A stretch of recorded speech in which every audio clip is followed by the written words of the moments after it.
across the street from the golf course. If you look down that pretty green swell where it's just nice, looks like a horse should be there. Anyway, they called, and before they moved here, I thought he's from Texas, but he's from Washington. But anyway, I talked to him before they bought the house, and we explained all the rules and conditional use and stuff for the horse. They moved here, and his wife came in the other day, Heather, and she wants to get a conditional use for her horse. So we went through it all and done the math and stuff, and I found out that I think they could put, I got it wrote down here somewhere, 3 horses. Oh, they could have up to 7 horses or cows, 14 sheep or llamas, and 178 chickens for their square footage. I'm sure they're not gonna do that many, but that's what they could do.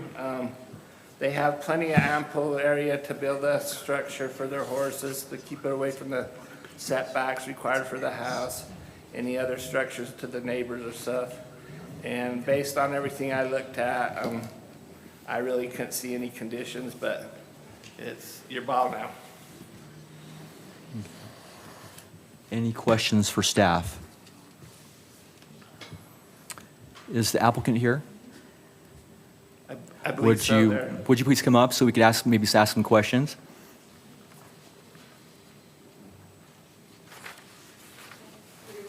If you just stand at the podium, and you would state your name and address, please. Yes, I'm Heather McGivern, 1064 South, 750 East here in Kaysville. Okay. Any questions? What kind of animals are you planning on putting on your So property? I don't plan on 178 chickens. Got a bunch of chickens. As of now, I'm looking at maybe 2 or 3 horses, but want approval for more just in case the kids decide to do 4-H and want to bring home a sheep or something. I don't want to have to come back and Yeah. get approval for that. But yeah, I don't plan on having, the full amount. Do you currently have a fence, or are you going to have to fence the property? We have fenced the property. Okay. Yep. That was just completed 2 weeks ago. Okay. Any other questions, commissioners? We'll let you go ahead and sit down and we'll have a discussion. Thank you.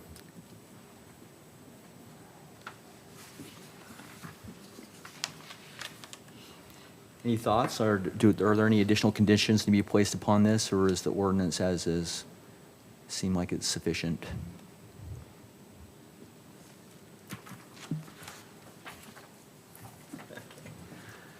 Okay, I'll entertain a motion if anybody's.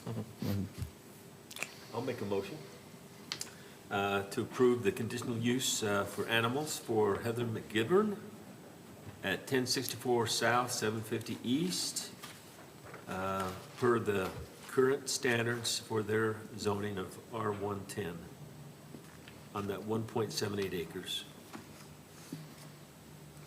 Okay, we have a motion for approval from Commissioner Doxey. Do we have a second? I'll second the motion. A second from Commissioner Branch. We'll start the voting with Commissioner Sundloff. Aye. Aye. Aye. Aye. Aye. Aye. Aye. Okay, the voting is unanimous and approval. Congratulations, you get your animals. We'll go to the next item. Item 4, conditional use permit for farm animals, parcel ID 11-1150-0110 at 676 East Center Street for Mary Beth Hall. It's me representing the gentleman ranchers again. I am at 676 South North Center Street. There is 9.94 acres, 41,300 square feet. If you remember a couple weeks ago, the neighbors to the east was in here, got a horse, and then she says, well, why not me get one too? So she called, applied for a conditional use, and I went through the math on hers again. I think we was down to 3 horses, 7 sheep or llamas, and 95 chickens. She has plenty of room for structures. She doesn't have anything built and non-complying right now. And so she has room. I was looking that if she did put structures up, they would maintain the 50 feet, 15 feet from the neighbor's sheds. I think there's no conditions that I could see that we could place on it. So again, it's back to you folks. Is the property currently fenced in? Yes, I believe so. Chair, if I may, I do just want to point out an oddity. I did so in the staff report, but this property is associated with the home in front of it, but does not share the same parcel number. So that's why in the staff report, we put the conditional use permit per the parcel number. There's no address associated with this parcel either, but it's tied to the house in front of that. So we just wanted to make note of that. It's meant to obviously go with the property because it's not accessible any other way, but we just wanted to point that out. Okay. Any other questions for staff? Is the applicant here? No? Are they here? Okay. If the applicant's here, would they be willing to come forward? We could ask some questions.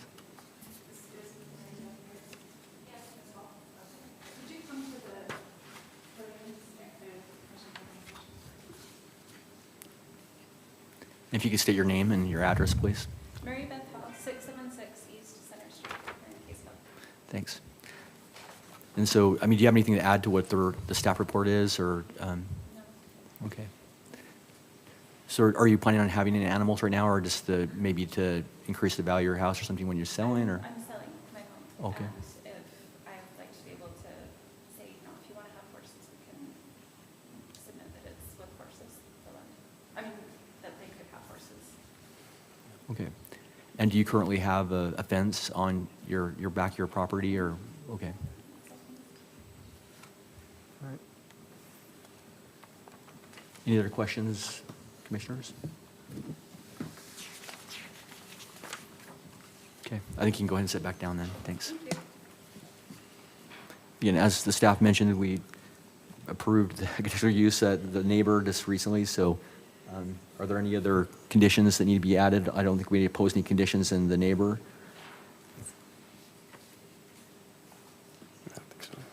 Okay, I would entertain a motion.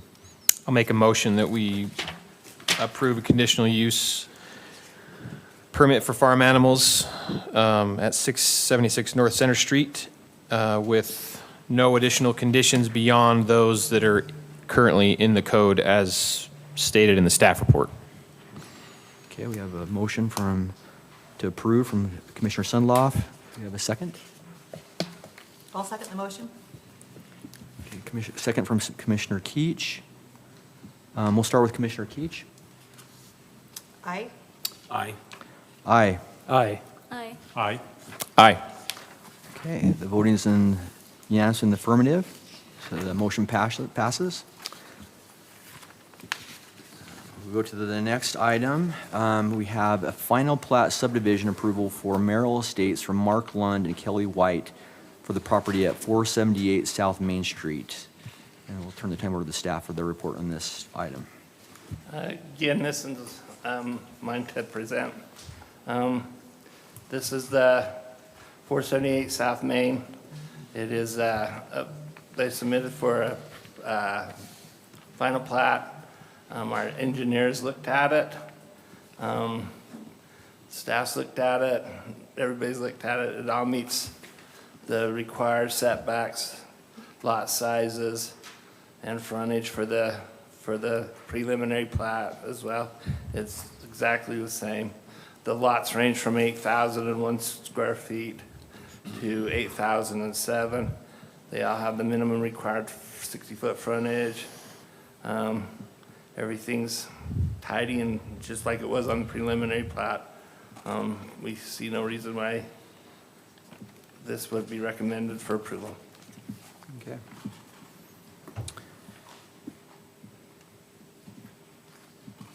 Any questions for the staff?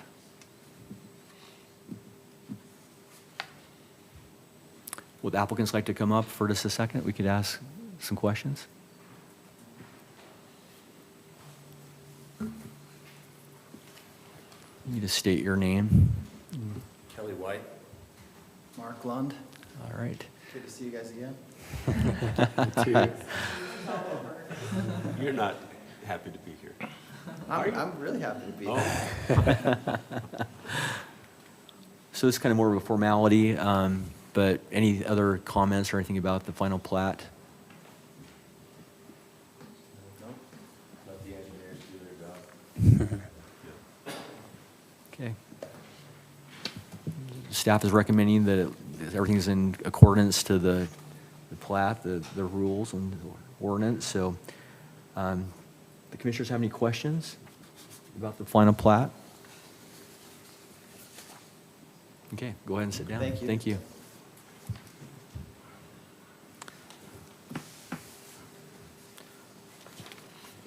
Any discussion needed on this item, commissioners? Okay, I would entertain a motion then.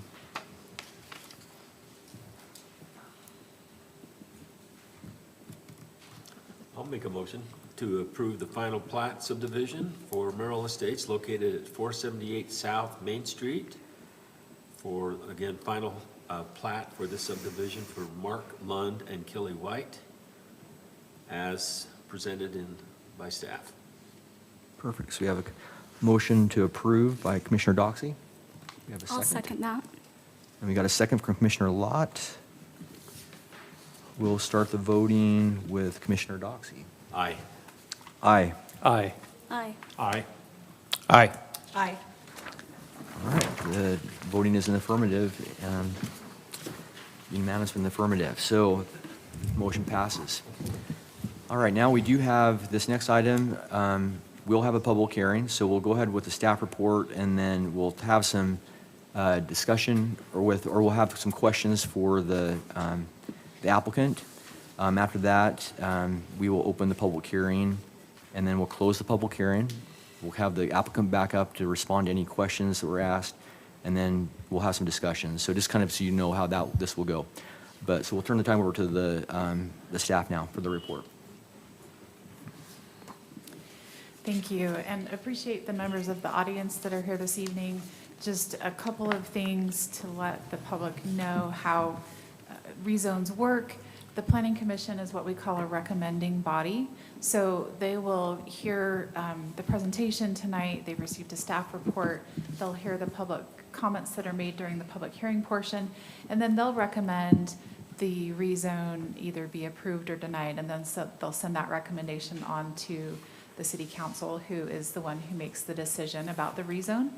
And that will likely be on, I'm going to say the October 6th City Council agenda. So the Planning Commission, their role tonight is to just be an advisory recommending body to the City Council. So with that said, we are here to hear a rezone application from the Holland Group. The property address is 67 North Angel Street. The lot size, it's just over 5 acres and almost 230,000 square feet. Right now, there is one single-family dwelling on the property, and it is zoned 8-1 like agricultural. The A1 zone has a minimum lot size requirement of 40,000 square feet. So currently, this property could feasibly be subdivided into 5 single-family lots. The requested zoning is to go to R114, which again is single-family, but with a 14,000 square foot minimum lot size requirement. And just based on straight math, which doesn't always get you to what could actually be constructed, but there could potentially be up to 16 different lots if all of the requirements of the subdivision and zoning code were met. This is an aerial shot of the property located here just south of 200 North and on Angel Street and Bonneville Lane. When we consider a rezone, we always kind of want to look at what is surrounding the property and what exists right now. This is a screenshot of the existing zoning in the area. You can see it's quite diverse. We have actually light industrial, general commercial, A1 residential or RA zone as well. We have some R18 lots in the vicinity. Most of it is R120, and there's some R114 lots in existence as well. This next portion of the presentation is new, based on the City Council adopting the 2022 general plan on August 18th. So when we look at a rezone, one of the first places we look to see as to whether or not a rezone would be supported is to main component of the general plan, which is what we call the future land use map. And this, let me get my mouse over here, but we're talking about the property right in through here. You can see from the legend that it is called to move from agricultural, which it is right now, to single-family residential. So kind of that first check mark of the general plan for looking as to whether or not you would approve a rezone is kind of a check mark, yes, because we were anticipating that this property would eventually go from agricultural to just a residential use. Another item we like to look at when we're talking about rezones is the differences between the existing zone and the requested zone. So we spoke just a minute ago about the minimum lot size requirement. R114 is quite a bit smaller, 14,000 square feet. Again, the density entitlement, there's a difference of about 11 lots more at 16 with the 14,000 square feet. The lot widths also, in A1, they're 100 feet for the frontage and 90 feet for R114. Front setbacks are the same. The side setback on the A1 is a little bit greater at 10 feet. R114, it's 8 feet. And then the rear setback at R114 is only 15 versus 30, and the maximum building height is the same actually for most of our residential code, which is 30 feet.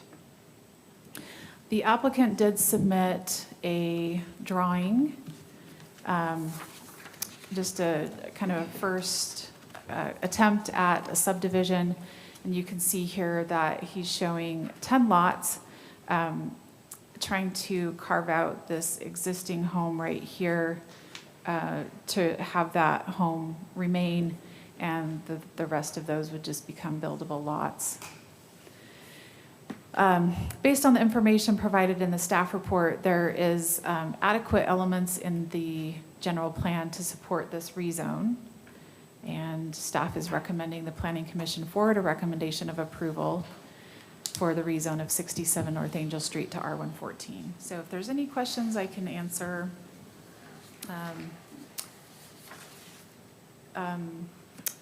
The applicant is here this evening, and I normally, thanks for the reminder, I normally do include a slide that talks about the public comments that we received. We did mail public hearing notices for this item as is required, and we have received a couple of emails on the item. One specifically just wasn't opposed or in favor, but just wanted to point out that there's a land drain that needs to be dealt with. I did send that information on to our city engineer, so if the subdivision does go through, we'll make a note of that, and that's part of our regular process with those subdivision plats and the construction drawings to make sure that all of those utilities are met. And so I didn't receive any calls on this. Dan, did you receive any calls on this? So No, I didn't receive any. yeah, so this has been a more quiet rezone compared to some of the past we've had in the last few months. Okay. Any other questions for staff? Okay. Mr. Holland, will you please come up? You state this officially, so we're having on our record that you're here speaking. Phil Holland, 1082 West Dutch Lane, Kaysville, Utah. Feels like I haven't been here for a long time. So I miss you guys. No doubt. And we've got a new planner. And I've met with her multiple times on this and then various other things. And I think she's going to do great for the city. Of course, she's been here a while, but like I said, I haven't been in here for a little bit. So I think Melinda covered a lot of it. It's consistent with the general plan. R114 is consistent with a lot of the rezones within probably a 2,000-foot radius of this property. That's why the R114. Something else is worth noting is, yeah, I could probably get 16 lots on here. I'm trying for 10 new ones, plus I'm gonna keep the house that's on Angel. So this isn't a situation where I'm trying to maximize density. I live in West Kaysville. I think it's important. I mean, we're out of half-acre lots. I've had multiple calls already in regards to this property. Yeah, people want half-acre lots. They also want to live on 5,000 square foot lots and in multifamily projects. But this one, I think it's appropriate the way it is. I love sleepy little cul-de-sacs. I think that's going to be a great concept in this spot. Keeping the home out on Angel as well. The blue line is the property line. There is this quagmire of a piece that's kind of in this section up on the north side. The family did, who's selling me the land, did express that there is neighbors that may or may not be interested in purchasing that land. Some of those things I haven't dug deep into yet, but we'll get there. So if you have any questions, I'd be glad to answer them, but it seems to me like a pretty straightforward neighborhood.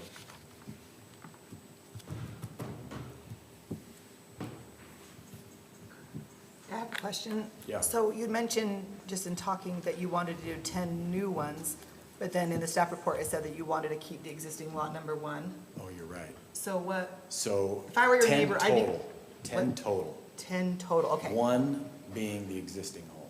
So if I were in your neighborhood, my concern is if you were to, obviously this is just a concept site, if you were to change that in actuality and exit on Angel Lane, that would be my concern. It gets pretty crowded. I like how you have the cul-de-sac coming out on Bonneville Lane, so I'm curious, so in terms of lot number 1, that's when you're planning on keeping as an existing home, correct? That's right. So given this is the concept site, is that something that's still negotiable, or where are you at? Like, why do you decide to keep that? Lot 1? Yes. So keep the home existing? Yeah, like, since it's a concept site, we don't want bait and switch. We don't need to come in here saying, we're gonna do 10 homes. Oh, by the way, now we're gonna move that out. We're gonna push in from Angel. We're gonna add, Absolutely. Yep. So, yeah, a couple of things. I'm keeping the house. You get a better value out of that house than you would just selling lot 1.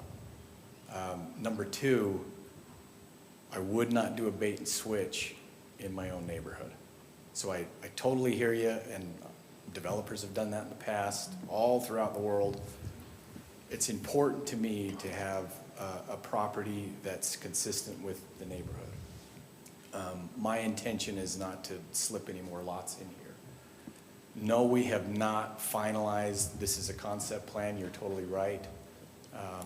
And it could change just based on, some of the feedback with this narrow neck of land right there. So, yeah, it's hard to say. Lot 1 stays as it is. I don't have the frontage. So you see where it says Angel Lane? Mm-hmm. To the west of Lane, I don't have the 90 feet from that house to do an actual lot. So maybe that answers the question that you have. Could I slip something else in there? Probably not. I don't have the frontage. So hopefully that answers your question, or at least gives you a little bit of feedback.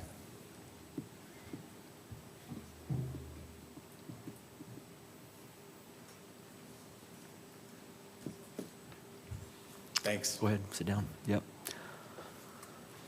All right, now it comes to the time for the public hearing. So we'll open the public hearing. We just ask that if you do come to the podium and speak to this item, if you'll just keep your comments brief. And so the time is yours now if you'd like to come up and speak. Do we have any? Mindy's just going to check and see if anybody's signed up.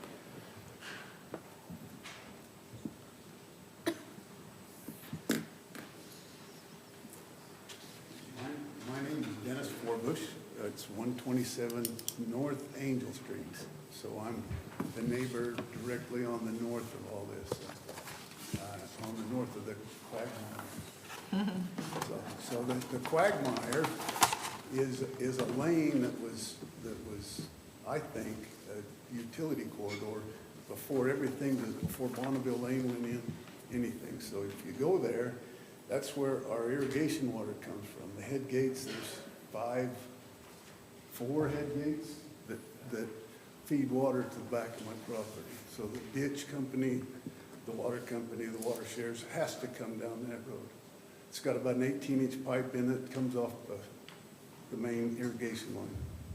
So that's the thing that worries me the most, is running out of irrigation water. The lane is only 24 feet wide. It's not wide enough for a road. It's just, it bothers me that would become a road or something. I'd really like to see that stay agriculture is what I'd really like to see. The other parts of it, I do like the large lots, thinking that we're not gonna have high-density housing in my backyard. I'd really just like it to stay agriculture. No, that can't happen, but, so, thank you. Okay. We also had Talisha Wilson sign up. Okay, go ahead and come up. Hi, I'm Talisha Wilson. I live at 99 North Angel Street, and my house is in the middle of all of that. And we bought our house 7 years ago. We put a new roof on it, we've painted the rooms, we've put new flooring in, you know. We've put a lot into the house and we really like it. And it's been helpful for our family and my handicapped son to have the peace and quiet. We kind of saw this coming. I've made friends with Kathy, and her mother was living next door. It's her mother's home. We kind of saw it coming, but you know, it's still sad to see all the land disappear and all the farms leave and getting all built in. So we understand it's going to be sold and something's going to be done with it. My concern also, along with my neighbor, is the little lane. The lane was actually promised to him, and over the 7 years, he had, you know, tried to buy it, but the grandmother next door wasn't ready to sell it. He needs it for his water. He needs it to water his land in the back, and the pipe does go right down the edge of it.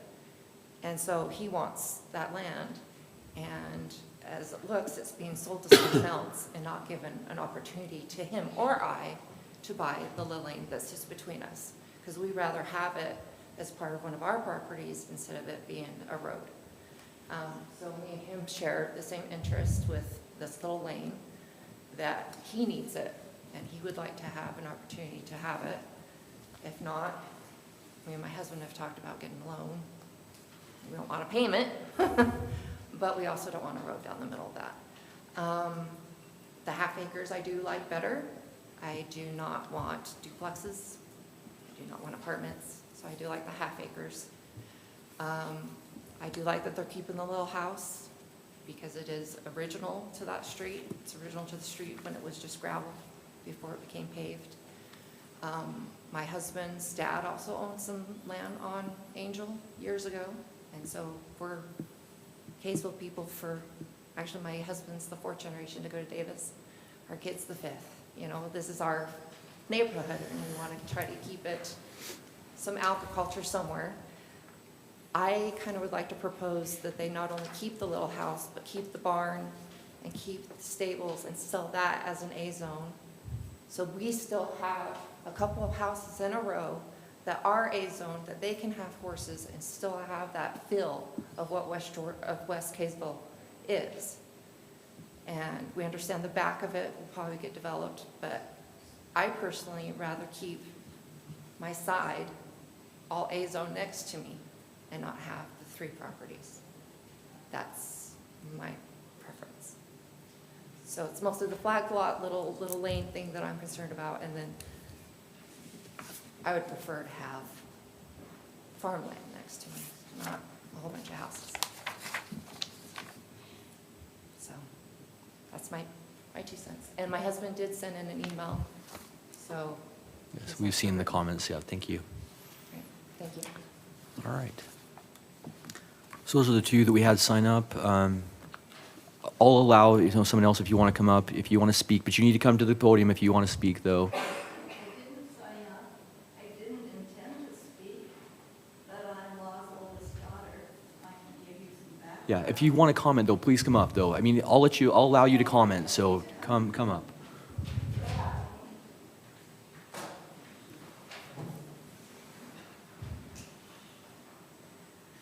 Okay, thank you for letting me speak. Can you state your name, though, and your address, please? I'm Kathy Johnson, 62 North Angel Street. The whole piece that you're talking about belonged to my parents, plus the whole piece west of it also.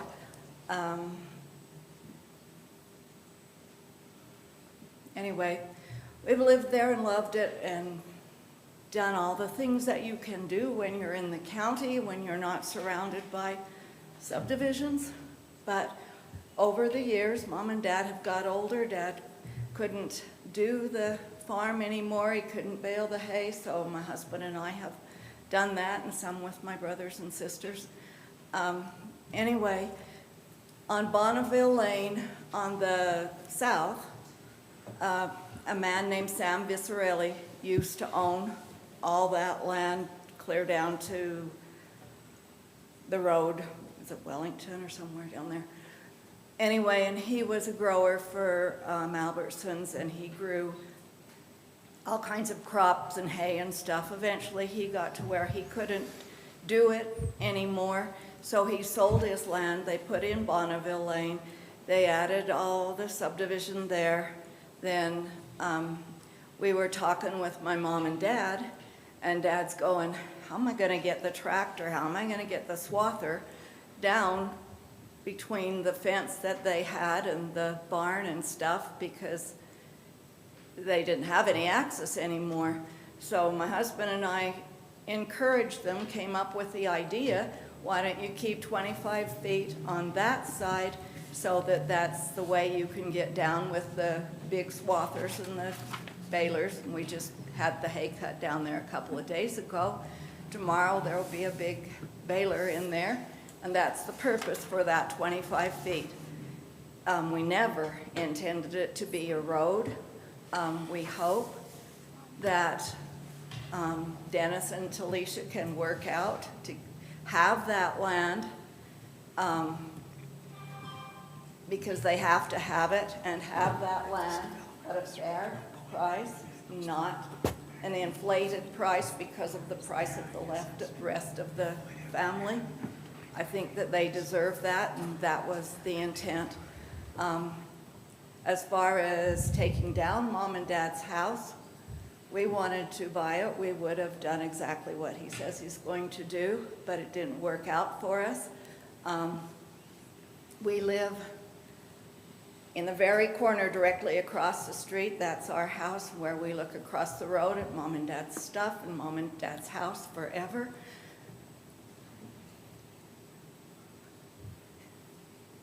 And to your point, he will keep his promise. He's not taken down Mom and Dad's house. Thank heavens he doesn't have the room to do it. And if he tried, he'd have a tiger by the tail. So that's my feelings on those two things. I hate to see the barn and the shed go. That's where we've stored all our hay, but we're building a new barn on our place. So that's the background, that's the history. And like it's been over years and years, as they've sold the rest, we can't afford to buy it. So we have to watch the subdivisions go in, and the people there are nice people. They become good friends, but I look at the land and I think, I wish we could still ride my horses on it. I wish we could go play snowmobiles. I wish we could shoot skeet. I wish we could do all the things that we used to do on the land, but we cleaned out our stables and went down on Mom and Dad's land and flung the manure everywhere, and Dad disced it in. Subdivisions frown on that, so we don't do that anymore. But anyway, that's all I have to say, and if that was helpful, then thank you. Thank you.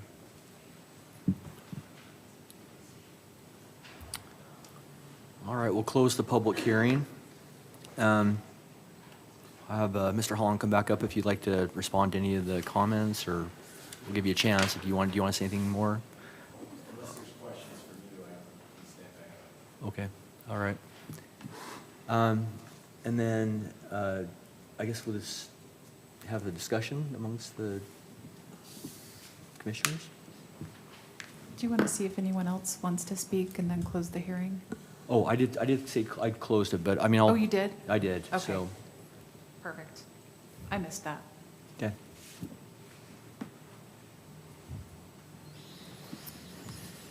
Commissioners, I'll give my thoughts quick.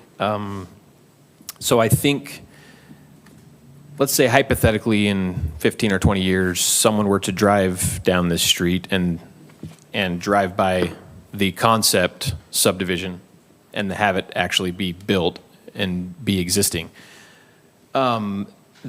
That person hypothetically, I don't think would see this as in any way anomalous to the neighborhood. They would figure that it was probably developed when the rest of it was, and it does not look different in character. It wouldn't look different in character from what's already there right next to it in the somewhat close vicinity, and even in the general vicinity. And I mean, even in the relatively recent past, let's say within probably 2 or 3 years ago, the subdivision, the Symphony subdivision just down the street and across the street has certainly more lots than this, but smaller lots than this. And I don't know how many are in there. Let's say probably 60 or something, maybe 40, whatever. Smaller lots, and we rezoned that from, I think it was A1 at the time. I'm not 100% on that, but it was agricultural, I believe. So there's already existing precedent here. There's recent precedent that we've made. It wouldn't affect the character of the neighborhood in terms of, it does change the use of this particular parcel, obviously, but it doesn't stick out as being totally different from what's already there. So that's my take. In addition to it being in line with the general plan that, was recently passed, I agree with the staff report that it doesn't, in fact, fall in line with that. So that's my take. And then the last part I'll say is the little lane, at the northeast corner. If in fact it does have irrigation, my guess is, now, this is just a guess from what has been said, there's probably an easement of some sort. So if it isn't an actual recorded easement, it sounds like there may be some prescriptive rights there to allow that to be used for irrigation usage. But in any event, whatever it is, that would get worked out by city staff at the plat stage. And so I think that those concerns are valid, but they can be resolved, and they don't need to hold up the rezone. So, I would be in favor of recommending approval of this. okay.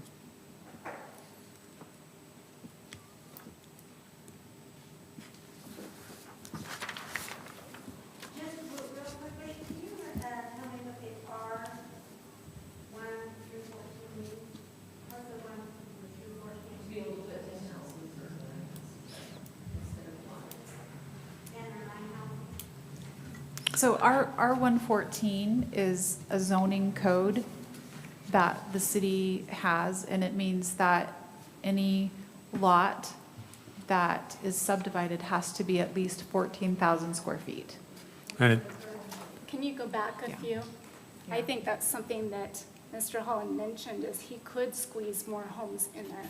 And he's choosing to keep the lot size bigger, which is kind. So.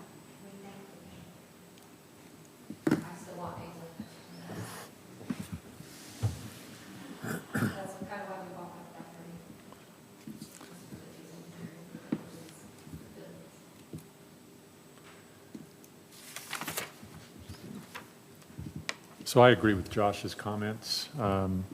With regard to the character of the area, I see that this proposal is in accordance with our general plan, as pointed out by the staff in their report. And it is also in keeping with the character of the existing zoning in the area. We have other areas that are zoned R114 in addition to other residential zones. So I guess I would be willing, if we're ready, to make a motion. I would make a motion that we recommend to the City Council approval of the rezone of the property at 67 North Angel Street from the existing A1 Light Agricultural District to the R114 residential zone as requested. I'll second it. Okay. So we have a motion for recommend approval and a second. I will start with the voting. Aye. Aye. Aye. Aye. Aye. Nay? Aye. She was nay. Me. She was nay. No, okay, there's a nay, okay. That's what I thought I heard, but, so we had 6 for, 1 against, so the motion passes, and so that recommendation will go forward to the City Council. Do we know when that will go before the City Council? Yeah, I think it'll be on October 6th. Okay. So if you had any concerns, you could go ahead, because again, as the staff has mentioned, this is just a recommendation. The vote will actually, that will be binding, will be with the City Council. So if you have concerns, you can go and talk to your City Council members then. Okay, so we'll go on to the next item, item 7, which is a conditional use permit for multiple dwellings at 146 East, 200 North for Weston Red. And just to make a comment that this is a change, because I think that originally this was going to be a rezone and people were noticed on that. But there was a realization that this actually should be a conditional use permit. So I think the staff will explain that change in their report.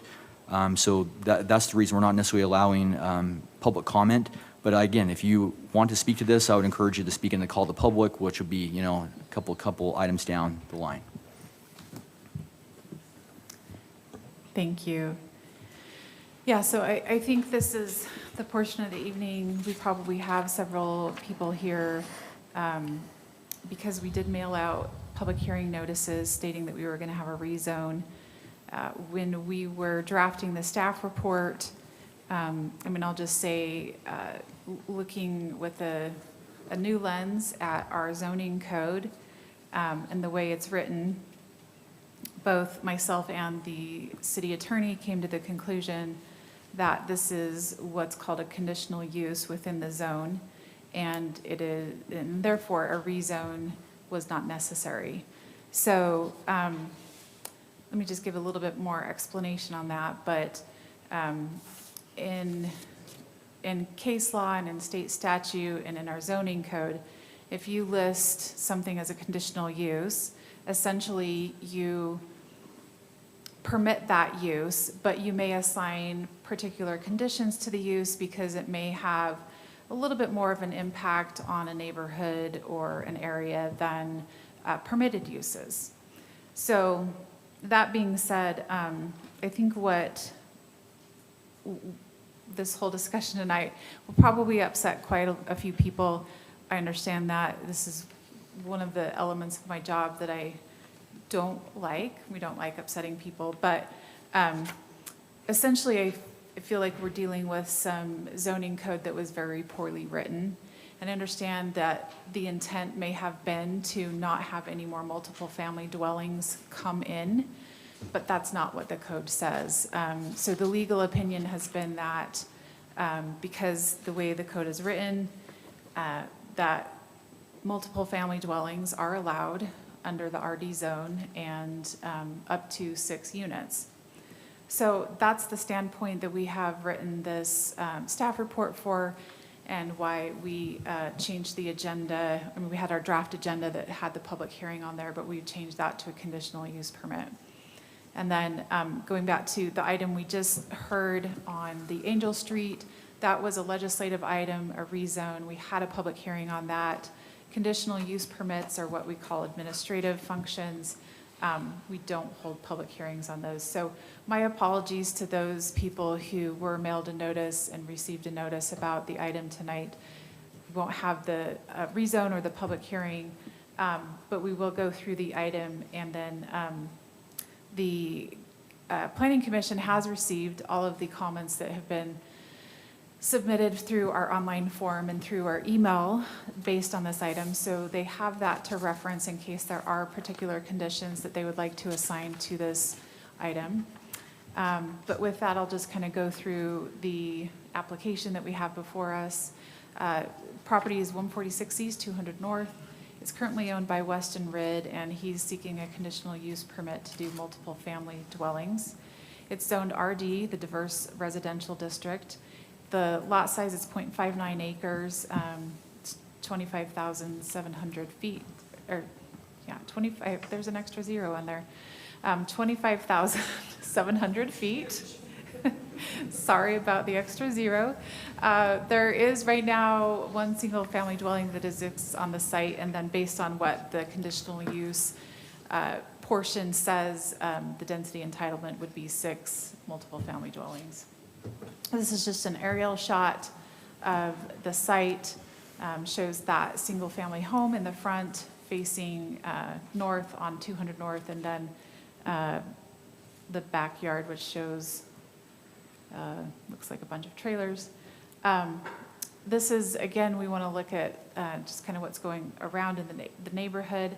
So this is the zoning, shows R18 across the street, the RD residential zone that is primarily through that downtown area just south of 200 and east of 100 East. Could you speak up? We honestly are having a really hard time hearing all of you.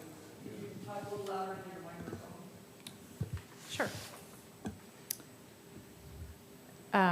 I did include just based on, I guess, some of the confusion we had with the application going from the rezone to the conditional use permit, I did include just on this item the future land use map that does show that it would go to single family. It doesn't show that it would go to multiple family.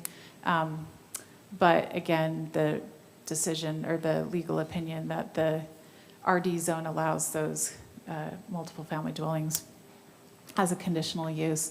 We also had a question raised earlier today by one of the planning commissioners, which is awesome. Really appreciate if you have questions like that, and we might need to do a little bit of research. So this was raised by Chair Barris earlier today. We looked up, I don't believe that this was ever a flag lot subdivision. I think it was platted that way. This is the original 1981 plat that shows that. So the concept plan that Mr. Ridd has submitted is for 6 units. We feel like that does fall within the conditions of, not more than 6 dwelling units in one building. So he has shown 4 townhome style units on the south end of the property, and then 2 more single townhome style units north of that. So we are recommending the Planning Commission approve the conditional use permit. We did feel like it was appropriate to add some conditions to this item, again, because of, I think, just the poorly written code. We would recommend that the conditions of approval include some of the items from our RM code, which would include no more than 6, well, it would include the providing usable functional open space and the enclosed outside storage. We also recommend that no more than 6 dwellings be permitted. I think that's what the code states anyway, but we want to make sure that was a clear condition. And we would require that they meet the minimum parking requirements for off-street parking, and then all the rest of the conditions for the RD diverse residential district. Thank you for the report. Is Mr. Ridd here? Would you be willing to come up, please? And please state your name and address. Yeah, Weston Ridd, 146 East, 200 North. Okay. Commissioners, any questions for Mr. Ridd?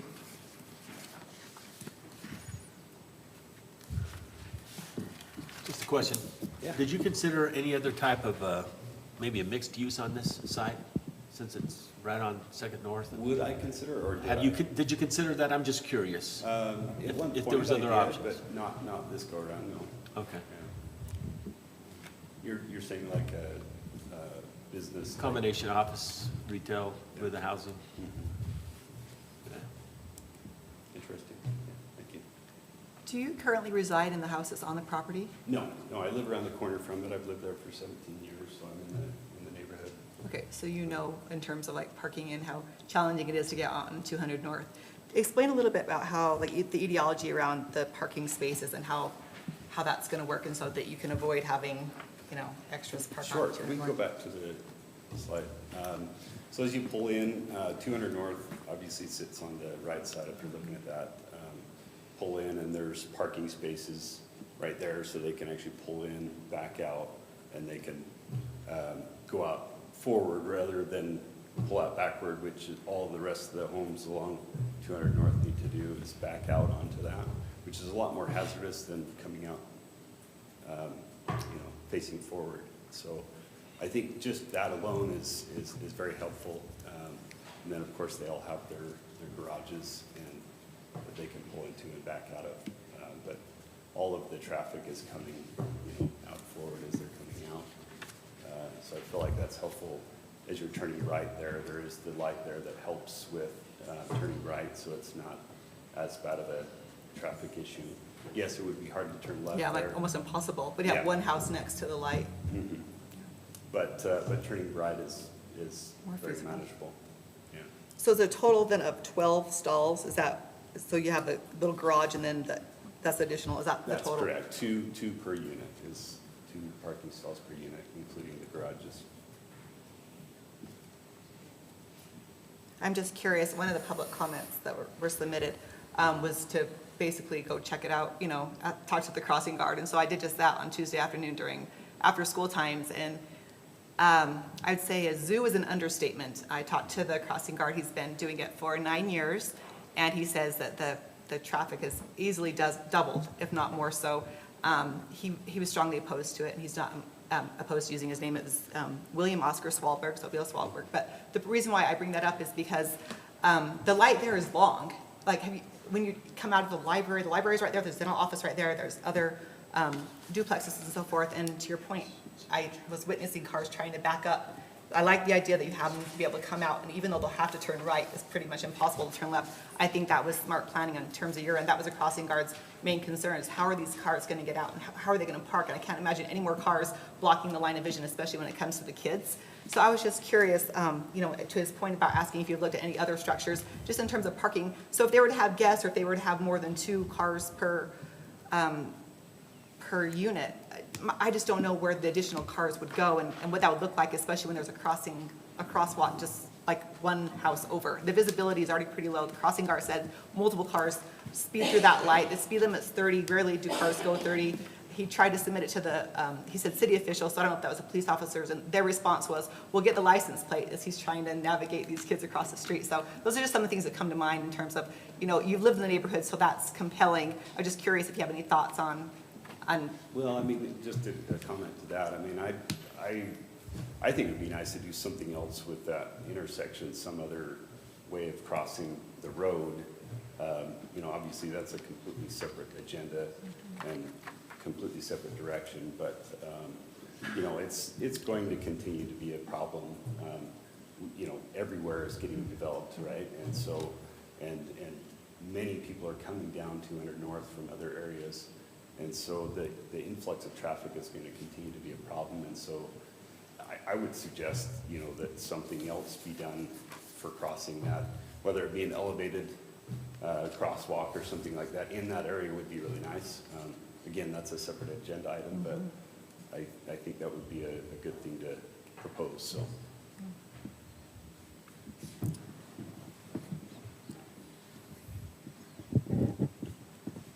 Any other questions for Mr. Ridd?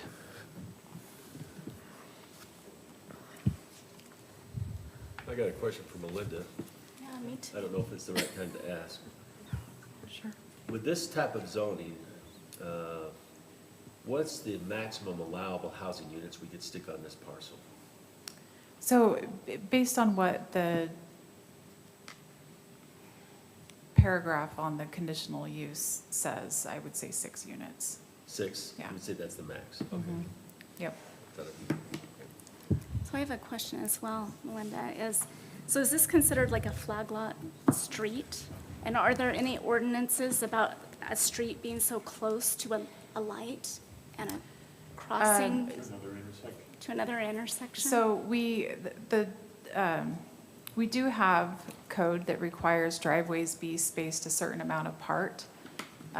As far as, I was just looking at this aerial on my phone. I wasn't playing Candy Crush, but, let's see. You know, we're getting a little bit outside of I can tell you what I do know. We contract with someone who is a traffic engineer, and they're the ones who do all the programming and the timing on our traffic signals. So that's something that we could mention if this development goes Is that forward. considered a driveway, or is it considered like a flag So lot this street? would be a private drive. Yeah, it wouldn't be a road. It would be a private driveway back to the units.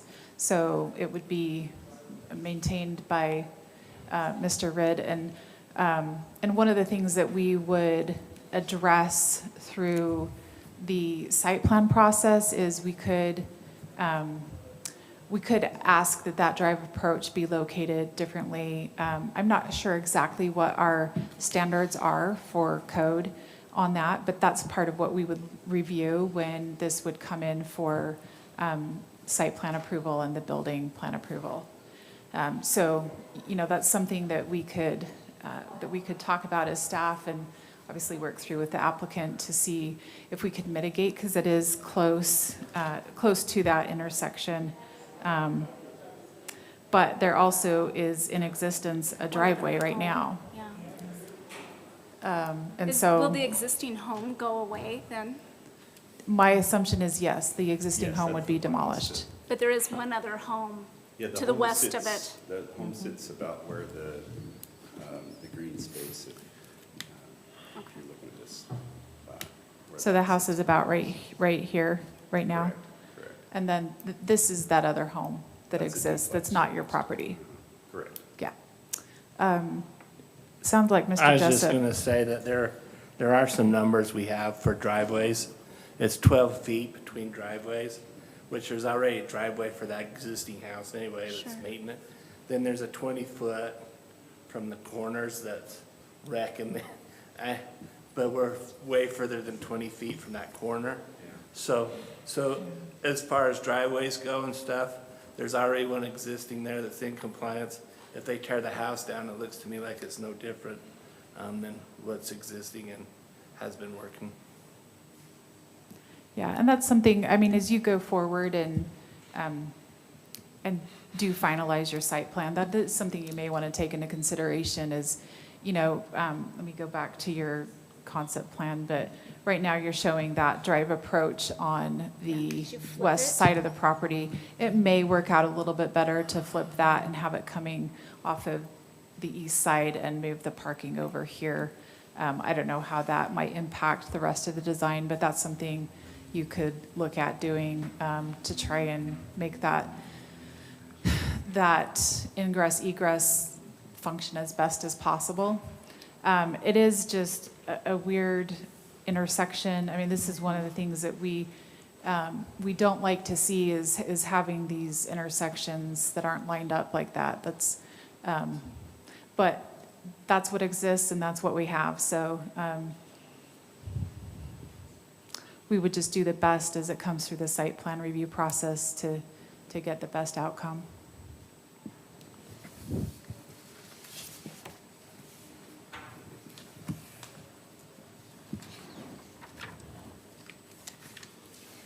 So, and Melinda, that's the only section of Kaysville that has that bizarre coding, right?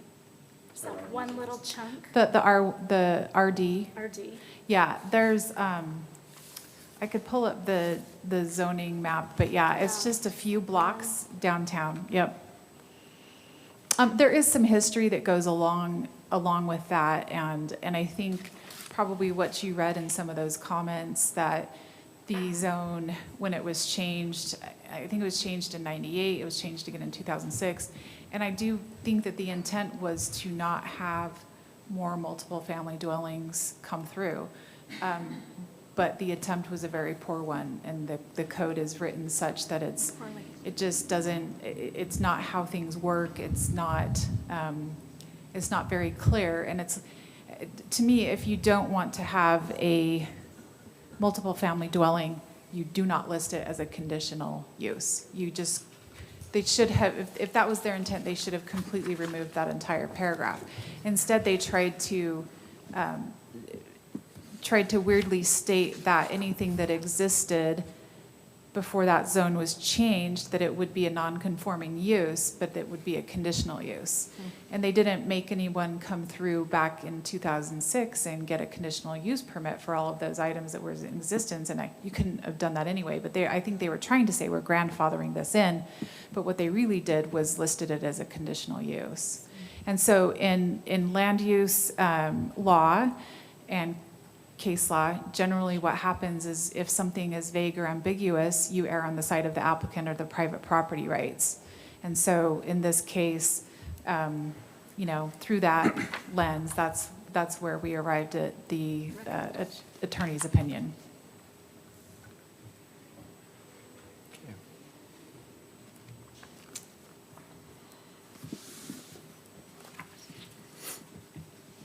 Any other questions for Mr. Ridd? Okay, Mr. Ridd, you go ahead and sit down. Thanks.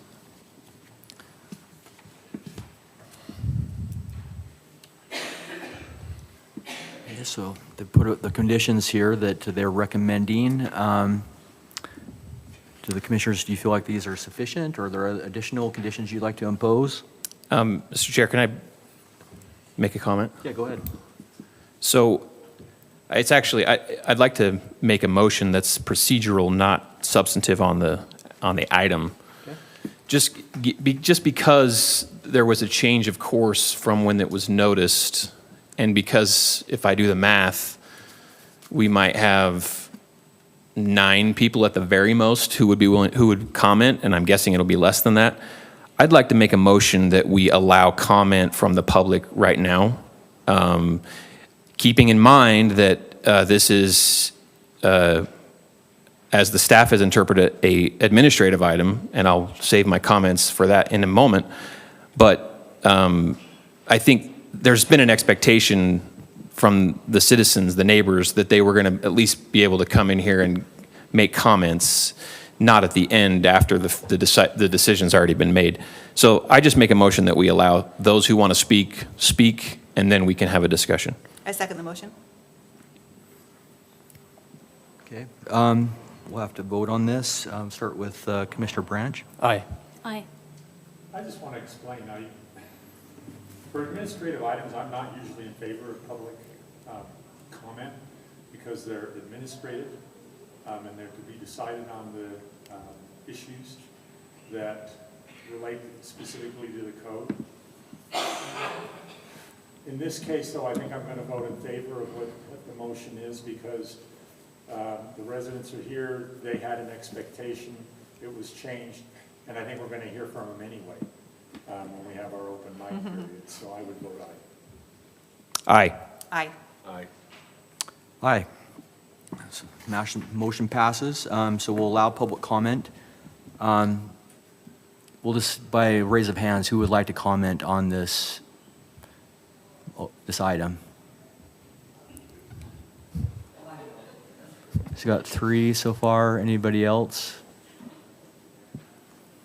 Okay, just go ahead and come up. If you keep your comments brief, we'd appreciate it. When you come to the podium, please state your name and your address. My name is Carol Ward, and I live at 304 East Oak Lane, so I'm down the street or east of this development. And I think you have discussed already the concerns I have and the neighbors have, and the one is the amount of dwellings maybe, but I've talked to Wes about that, and his concepts are beautiful and his houses are beautiful. And my first thought was, well, maybe you could just sell them all, because they're townhouses, and not have them be rentals, because our area is inundated with rentals. Our expanded neighborhood is close to over 40% rentals, and especially along Second North in that area. In fact, I even created a map to show you.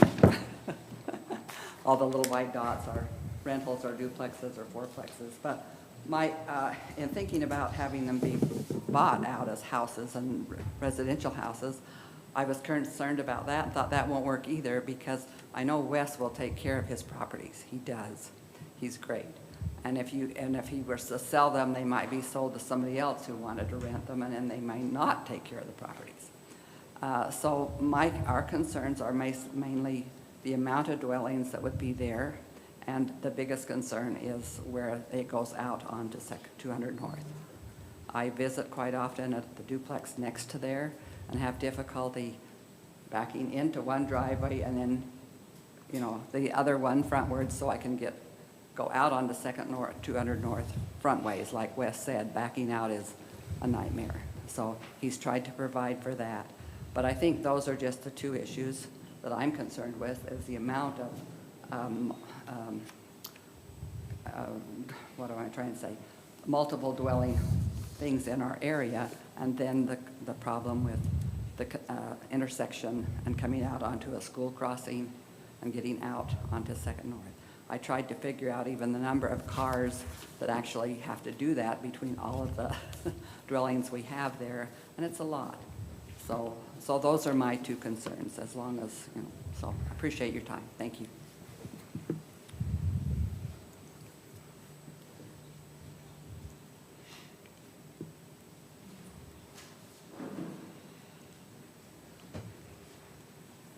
Okay, my name's Marcia Cook. I live right behind that property, and I was just trying to count up, and I think going along with what Carol said, we have 14 rentals just in that one block right now. And so that's just a lot. And I don't know who screwed up the ordinance. I was working for the city when that whole rezone went through, and for years, we always told people, I'm sorry, but no new multifamily dwellings, because we were all under the impression when it went through, with all of the signatures, all of the work that went through to do that rezone to RD, we were all told it meant no new multifamily dwellings. So somebody screwed up when they did the ordinance. I don't know who to blame for that, but anyway, so that's just something that we are really shocked about, and especially to come here tonight and see that it's just through conditional use. So anyway, it's nothing against Mr. Ridd. It's just that it's not what we were expecting. Maybe just to help explain for you a little bit, I think one of the things that's changed, within the last couple of years, the state legislature has included yeah, go ahead.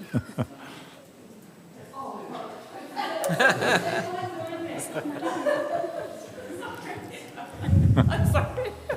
I thought, what did I forget to turn off? Within the last couple of years, the state legislature has added to the state code a provision that we call the plain language code or provision. And what it basically says is, it doesn't matter what you think it means or what it might have been intended to mean. You look at the language of the ordinance, and that's what it is. And if it's unclear, or reasonable people can look at it and interpret it in different ways, then the legislature, the law actually now says that you are to interpret it in favor of the property owner. So Melinda and the city attorney have looked at this and the language that's been there, and they're saying that language, one of the things that kind of argues against this is the fact that it's listed as a conditional use. And the doctrine is basically that if it's a conditional use, it's pretty much like a permitted use. So to say that multifamily dwellings are a conditional use in this zone, it about says they're allowed. Right. And then it has that other provision that's on the end of it. And when you look at that, you find yourself going, well, I could take that a couple of different ways. And the state code now says, because of that provision, the plain language provision, that If that's the case, then you are to interpret it in favor of the property owner or the applicant. So in that's- reality, though, then this means that there was no sense in even rezoning all those years ago. It was. there was At the no time, reason it to probably do it. made sense, but the state code has changed Yeah, since then. That's what's kind of the frustrating thing, so. That's all I had to say. Thank you.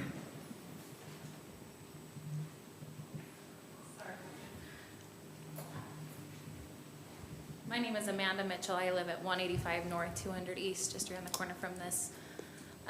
I guess my question is, if that's the case, then why can't anyone that owns land on that block do the exact same thing? Why can't could. I? You So could. when does that take away from the charm and the feeling of unity and community in East Kaysville if every single one of those people can then put in 6 units? Yeah, what it really argues for is that we need to relook at that code. So that would be That my, ordinance. that would be my complaint, is that the people that own in that block maybe weren't aware of that. I wasn't when I bought the home. And if I wanted to make a buck, I could do the exact same thing. Yep. So, and then can you imagine the horrendous traffic that you now have on 200 North if we all decide to do that? So, we love Wes and the Rid family. It has nothing to do with them. For us, it's the 2-level townhomes looking into our backyard when we thought we lived in a neighborhood and now we live in an apartment area. So that's my opinion.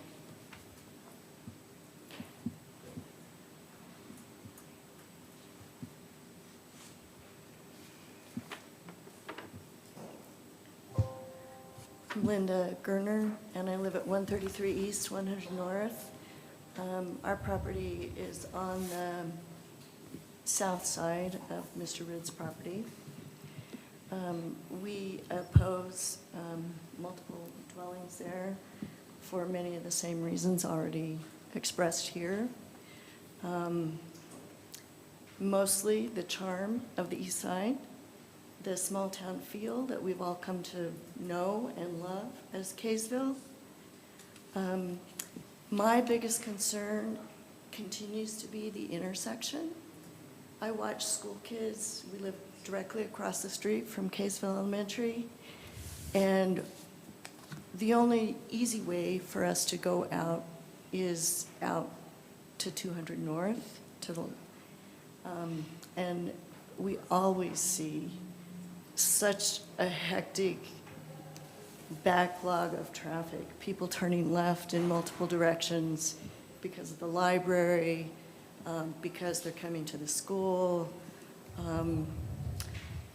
I just do not believe that until, as long as that intersection is the way it is, that multiple dwellings should be allowed that close to that intersection. I just think, yes, there is an existing driveway, but it's for a single-family home. It's not for another 6 homes with potentially 2 cars a home. So I'd also like to find out in this RD residential zoning if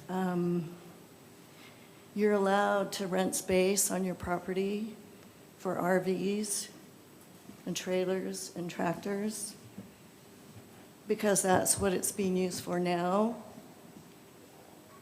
And it's our understanding that Mr. Rid applied for conditional use permit for that, and it was denied, but he's doing that anyway.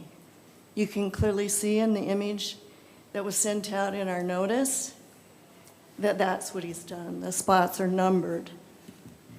I just question how much we can trust somebody who seems to believe that zoning and the decisions made by you, the Planning Commission, and the City Council apply to everybody but him. Perhaps I'm wrong.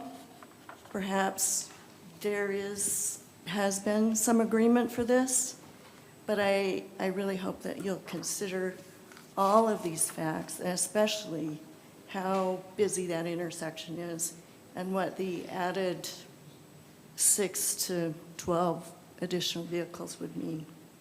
Thank you.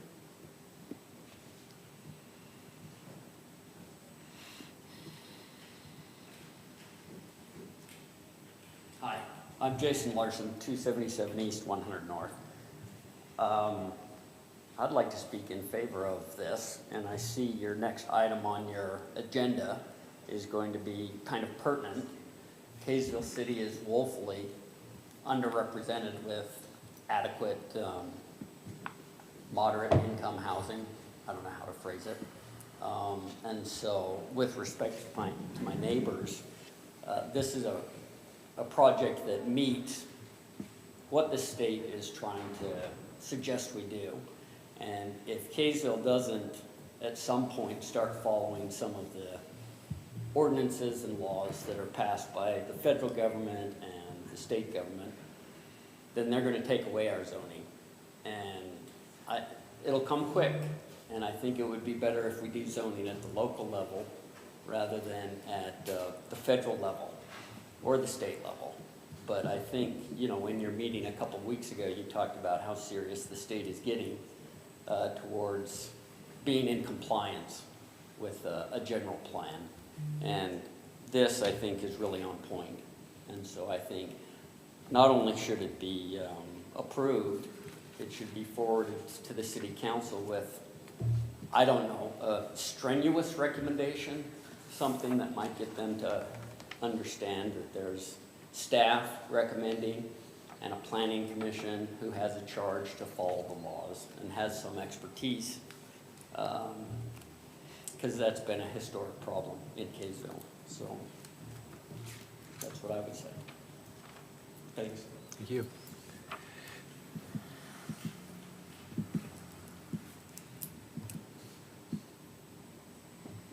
Anyone else would like to speak?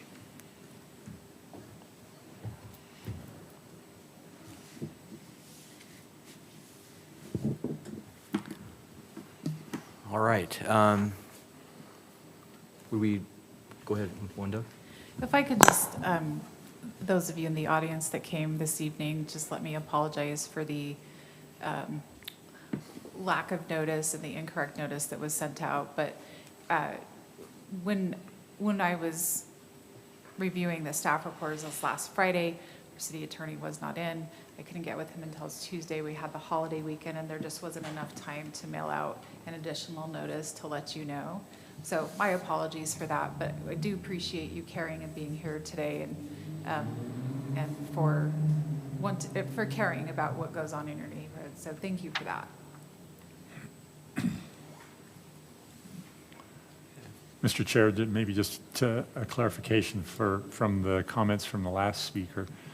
So if we move forward, and I think we will, with consideration of this item as a conditional use permit, it doesn't go to the city council. No, it does not. It's something we make a decision on here, Mm-hmm. and the council doesn't see it at all. Mm-hmm. And then the only other, action that could be taken would be if someone would appeal that decision, but they would have to have a basis that something was incorrectly or not properly interpreted or required according to the city's ordinance. So just to clarify that this won't go to the council. Yeah. No, that's a good clarification. Also, I mean, it's been brought up that this is, since this is an administrative action, that this is a permitted use in this zone. I mean, that's what the ordinance states. And so, it's pretty much up to us to follow that ordinance and approve it. Unless we find some type of conditions we need to impose on it. So that'd be something that we would have to discuss as a planning commission. But I think that the thing that you might want to consider is that, the point has been brought up that this could be done in other places. Yes, it can. I mean, that's what the ordinance says.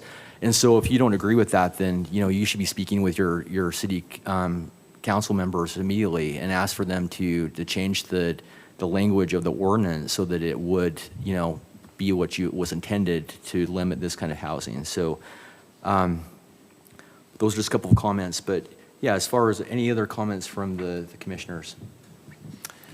I have some comments. So I don't know where to start. I I guess I'll just start with the interpretation of 1713.4.1. I mean, you know, I respectfully disagree that that it has been interpreted incorrectly all this time. If we just look at the first sentence, it says this is what is a conditional use.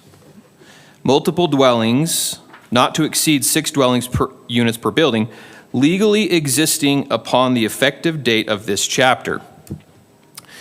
I think that the way that the city is now interpreting it is broader than what that says. The way the city is now interpreting it is saying all multiple dwellings are conditional uses. But that's not what the sentence says. The sentence says only some multiple dwellings. Which ones? The ones that were legally existing upon the effective date of this chapter. So I disagree that it's ambiguous. And when it's not ambiguous, you do in fact look just at the plain language, and courts will bend over backwards to give effect to the plain language and not have to default to other modes of interpretation. This is a conundrum that the judiciary has addressed all the way up to the highest level at the Supreme Court. It's actually why I think, in part, 3 of the last 4 Supreme Court justices were appointed by Donald Trump, because they are textualists. They are strict constructionists. They only look at the words of the Constitution or the statute that is before them. They do not look at anything else below that. And if they can give effect to what the words say, they don't go anywhere else. And that's why I think the state legislature didn't create a new law with the plain language code that Wilf mentioned. They just codified what was in case law that said, this is how we interpret ordinances or statutes. We only look at the plain language, because that is the only tool that we as a judiciary can look at when we are interpreting what the legislature meant. We don't want to look at what they said on this House floor or on the City Council rostrum. We only look at the words. And so when I look at these words, it is only talking about certain multiple dwellings, and it was the ones that were legally existing the date that that code was passed. And therefore, the way the city has been interpreting it and the way that all the residents have been relying on it for all this time is the correct interpretation. So now, having said that, my opinion doesn't change what the city is and how the city is interpreting it. So for you as citizens who maybe disagree with the city's interpretation, you have 2 options. You can just take it as it is and just sort of accept it, or you would have the right to appeal that. You get to appeal something that you think was wrong based on applicable law, and get a determination as to from a judge, as to whether, ultimately from a judge, as to whether that interpretation was in fact correct.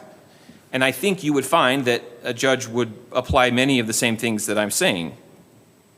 So I don't think this should be a conditional use. I kind of wish, honestly, that this would have stayed as a rezone, because I would have been in favor of it for a lot of reasons that I'll just sort of save.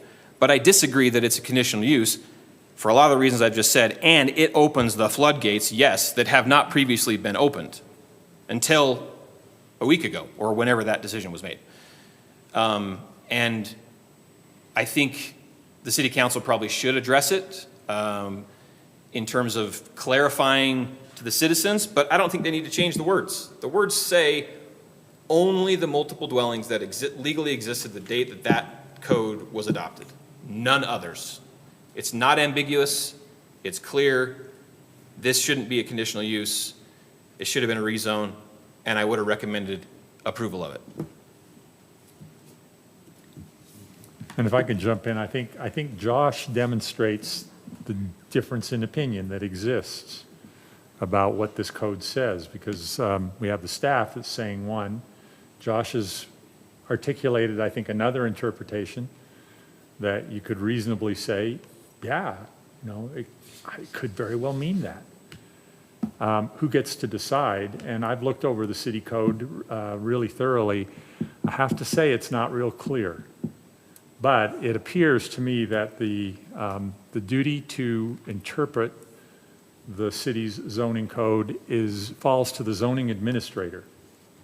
And the zoning administrator, I'm not sure who that is. I think it's Melinda, but I don't know if that was included in her job description or the appointment or whatever, but that's probably the case, being the director of the department and the chief staff person over that function. So it would fall to her to make that interpretation.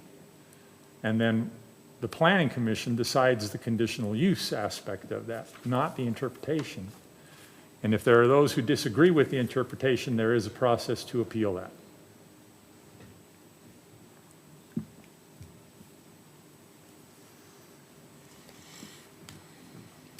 So with Wilf's comments, we are approaching this as a conditional use, correct? Melinda, would you go back to the proposed plan for that?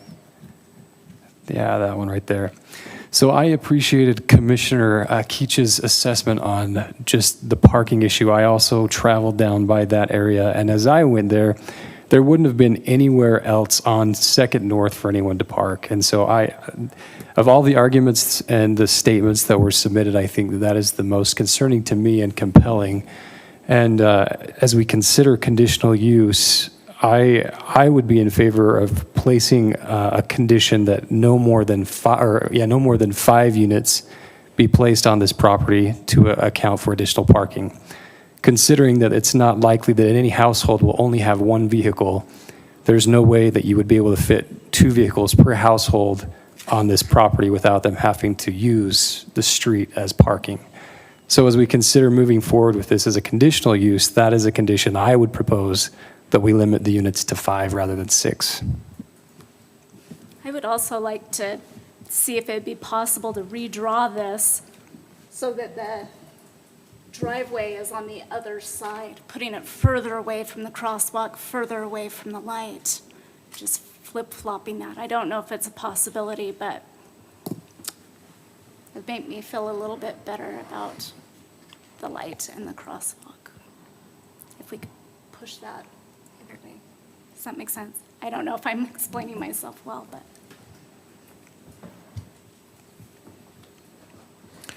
And if we're going to be redrawing, let's redraw.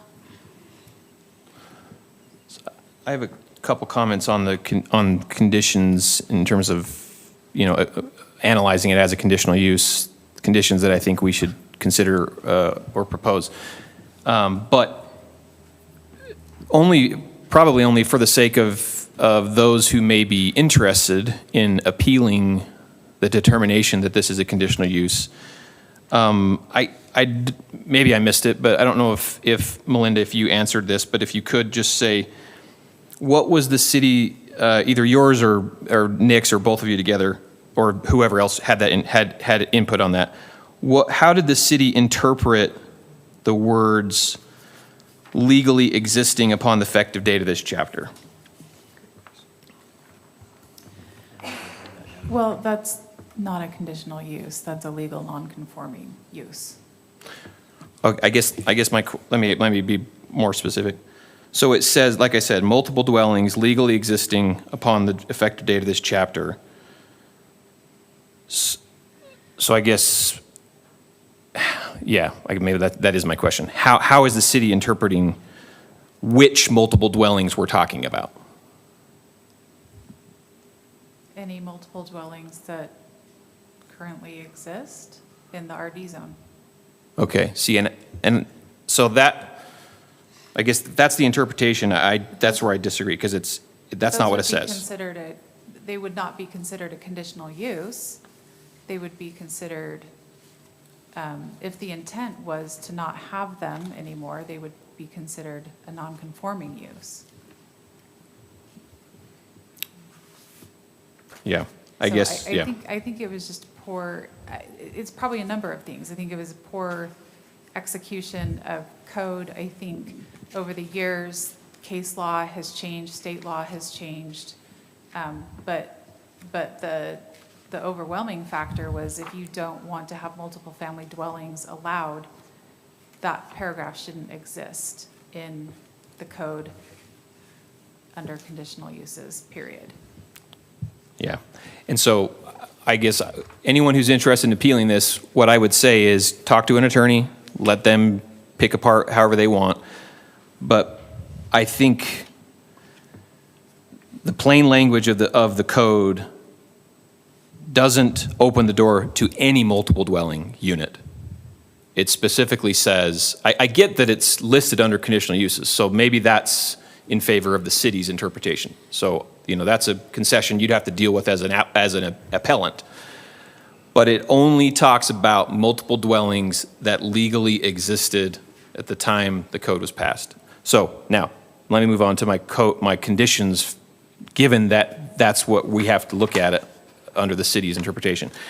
I do think it's troublesome where the driveway, which I don't think that that's the correct word to apply to this, but I'll use it for a second, where the driveway is located. So I think we would want to consider like a right in, right out with even a pork chop sort of curb. So that, because what's going to happen is people are going to come out, they're going to be facing north, and they're going to be looking at the light and the right and the left and Fairfield, and they're going to make a run for it. If you limit that by a right in, right out, you don't eliminate it, but you reduce the likelihood of that happening. So I think a right in, right out turn, wherever the drive is, whether it's on the west side of the property or the east side, a right in, right out would help alleviate that detrimental impact, which is what conditional use is intended to address. So that's my first point. Other question or point is, it's not really a driveway. A driveway is for one residence. This is a private drive. And a private drive historically has pushed developments into the PRUD section of the city code. And so, I wonder if this should be analyzed under the guise of the PRUD ordinance, because of that. And then, the other aspects in terms of impacts, which would be, the height of the buildings, being so close to other neighbors, those sorts of things. I don't personally see those as detrimental impacts that are different than if there were one or two single-family dwellings on here, because they all were the same height. Yeah. They could be the same height as those, and they could come right up to where these setbacks are. So I don't see that those are detrimental impacts we need to impose conditions on. And then maybe the last thing I'll say is I do kind of agree, I'm persuaded by the idea that we would limit it to 6 or to 5 units instead of 6 because of that parking problem, because how tight 200 North gets. So those, I guess I'm really proposing 2-ish conditions. Maybe fencing would be a third condition. So that's my comments on the conditions. So I just comment on the parking. Do we know how many parking spaces are provided here? I mean, I'm looking at it. I'm not sure I'm counting them right. How do we consider parking? Well, there isn't really a driveway, is there, for these units? They just have a garage? So, yeah, our code would require a minimum of 10 spots. Uh-huh. And what we're seeing here is each of those look to be a 1-car garage, and then there's 6 other exterior parking spots for a total of 12. So the garage is counted as a parking space? Yes. Okay. So, yeah, so it would have the adequate parking. And so I think we'd be hard-pressed because our ordinance only requires, they meet the number of parking spaces that were required, that are required by our ordinance. So now to impose a condition that would say, well, we're not going to allow you the number of units that you want because we think you should have more parking, They meet the requirements of our code for parking. I agree with you, but one of the points that he made is you could pull in and use these parking spaces to back out. And if there are cars parked here, no, you can't use those parking spaces to back out. You would have to go all the way down and try to like Yeah. 3-point turn out, so. So you go those 100 parking feet places, further. yeah. Well, I think also, isn't the point of a conditional use to mitigate impact? And so as we're assessing the impact with this specific area, given the dynamics of the surrounding area, I understand what you're saying, that why would we contradict the ordinance as it states? But from my understanding, and correct me, anyone if I'm wrong, but that's what we would look at for conditional uses to mitigate impacts. Your conditional uses are to be considered in light of your standards that are in your ordinance. It's not that you just decide on something different. And our standard in our ordinance, they meet it. I don't know if we'd really want to set that kind of precedent either, because then we would say that everybody on that area would have to comply essentially with that same condition that you're imposing. Do you want all, like, people in that area to have to do the same thing? You know, that's. Well, I mean, what I would say is, I mean, I hear what you're saying, Wilf, and it's tricky. But what I would say is, in my opinion, it is very clear that there would be a risk that people park on 200 North with this, because the likelihood that these units only have one vehicle per unit is low, in my opinion. So most of them are, these stalls, the garage and then the surface stalls, are going to be used most likely by just the residents. So when people come to visit, friends, family, whoever, deliveries, they're going to be out on 200 North. That is a real detrimental impact that would be caused by this. So I think it's more than justifiable to say, sure, our ordinance only requires this minimal amount, but when we're looking at a conditional use, we are tasked with addressing impacts, and that's an impact here that I think we can address by either limiting the unit or adding, reducing the square foot of open space required and allowing, 13, 14, and 15 next to stall 12 there. I think we should be looking at that as a condition to address an impact that I believe is real for this. And if that were the case, I'd say that our ordinance isn't drafted in such a way to allow us to do that.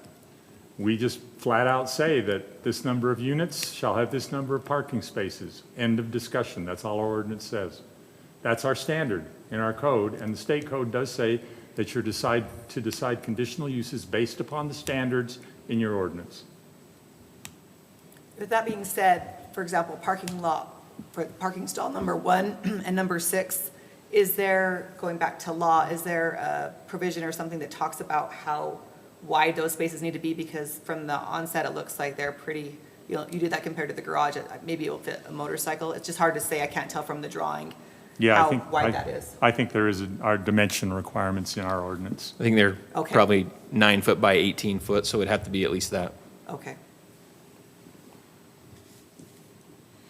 I mean, what that really would argue for is that we should consider redrafting our ordinance in a different way, but it doesn't say that now. Yeah, I concede, Wilf, you have the experience heads and shoulders above all of us on this combined. So in your experience, if a conditional use impose additional requirements beyond current code? Because if it can't, then why even need a conditional use permit? Now, what it says is you can have conditional uses and you can impose standards, but the standards have to be articulated in your code. See, and I think that's too narrow of an interpretation, because that just says if you don't have it allowed for in conditions in the code, then you are pigeonholed into what's articulated in the code. You're exactly right. That's how I feel right now. That's exactly right. I don't think that's correct. So then why would there be a conditional use? I'll let you talk to all the other land use attorneys we've been dealing with for some time. I would happily do it. And I feel like we've made decisions from this podium that would be in line with this, where it has not aligned directly with our standards. So, I mean, to your point, Chairman, I feel like assessing this particular situation, it's warranted, and we've done it before.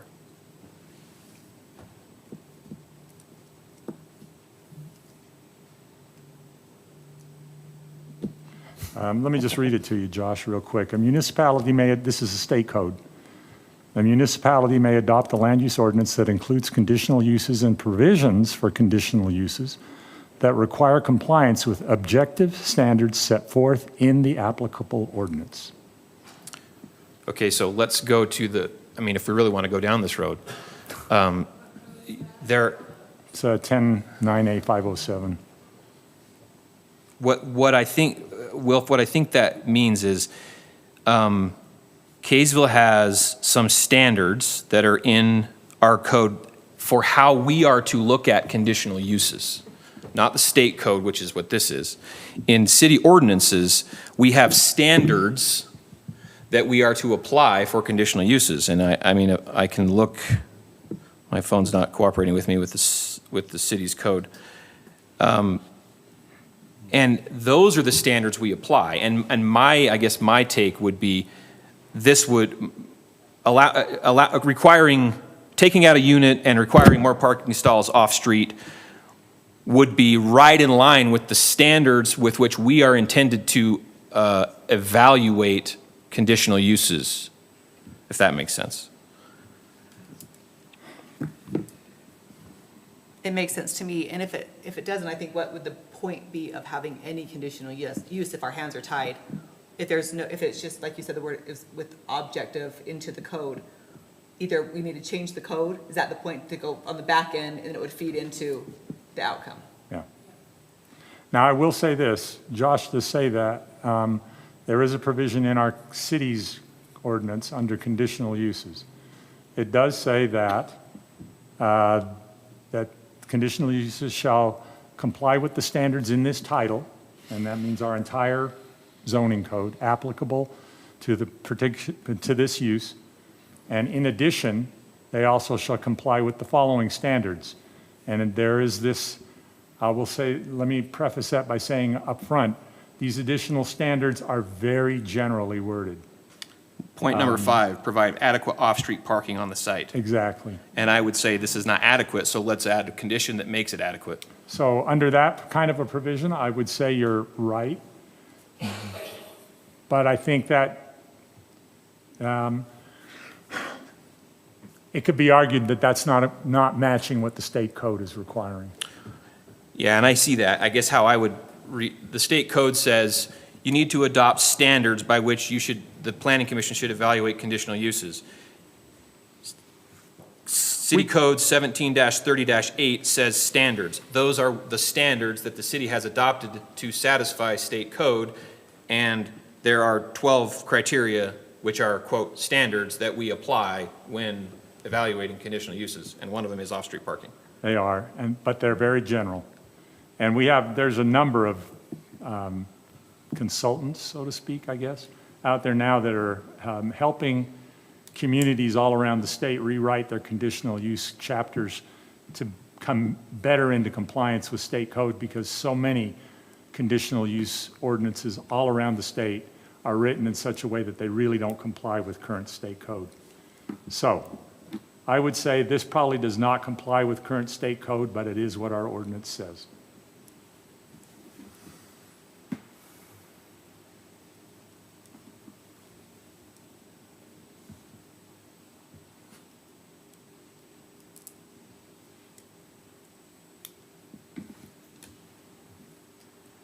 And we've shocked everybody into silence. Yeah, I appreciate everyone's comments. Certainly there's arguments on both sides. I think the thing where I was coming from is that anyone on this street, if they had visitors, there's nothing constraining them from parking on the street. And so I guess that's why I'm just trying to think why we would single out this particular applicant for that. But that's my own opinion. So I can see the arguments for the other side as well. Well, and there is another way the city could deal with it too, is that if that is perceived to be a problem, the city could make a no parking zone right there. On that street, yes.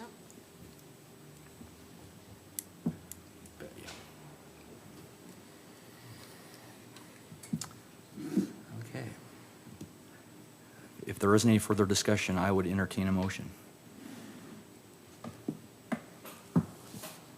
May I ask a question? No, go So ahead. I feel like this could be feasible at some level, just not the way that it's currently proposed is in the pictures that we have. So, like, I'm open to the idea of it, but not how it is as it stands. So we're notioning to what is in the document? You can add additional conditions to your motion, Okay. but yes, So basically, what I think you would say is, I see X, Y, Z as detrimental impacts that are problematic. So I therefore propose A, B, C as conditions to alleviate those impacts. And if that means changing whatever you feel needs to be changed, those are conditions that you can propose in your motion. Okay, so I'm gonna make a motion. And I'm going to, in a condition, I want there to be, I guess, greater clarification around, to allow for off-street parking, whatever that might look like. I also want to look at the entrance and the exit into the structure. I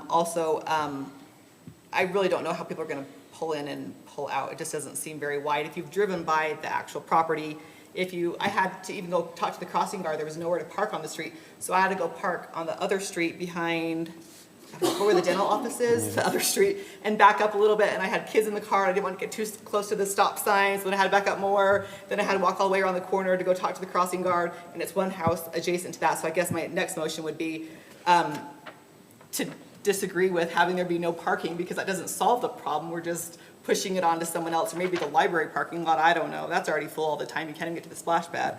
So I guess my second notion would be what Commissioner Branch initially brought up is to, my condition would be to have a maximum of 5 units. So maximum 5 units, the parking situation on 200 North, and then the entrance and exit to the property, in not fancy words. With the right in, right out, is that what you're thinking with the I'm entrance? flexible what that might look like. Or? I just think it needs to be different than, to your point earlier, it just needs to be different than what's currently in here. But I think that in general, it could be feasible.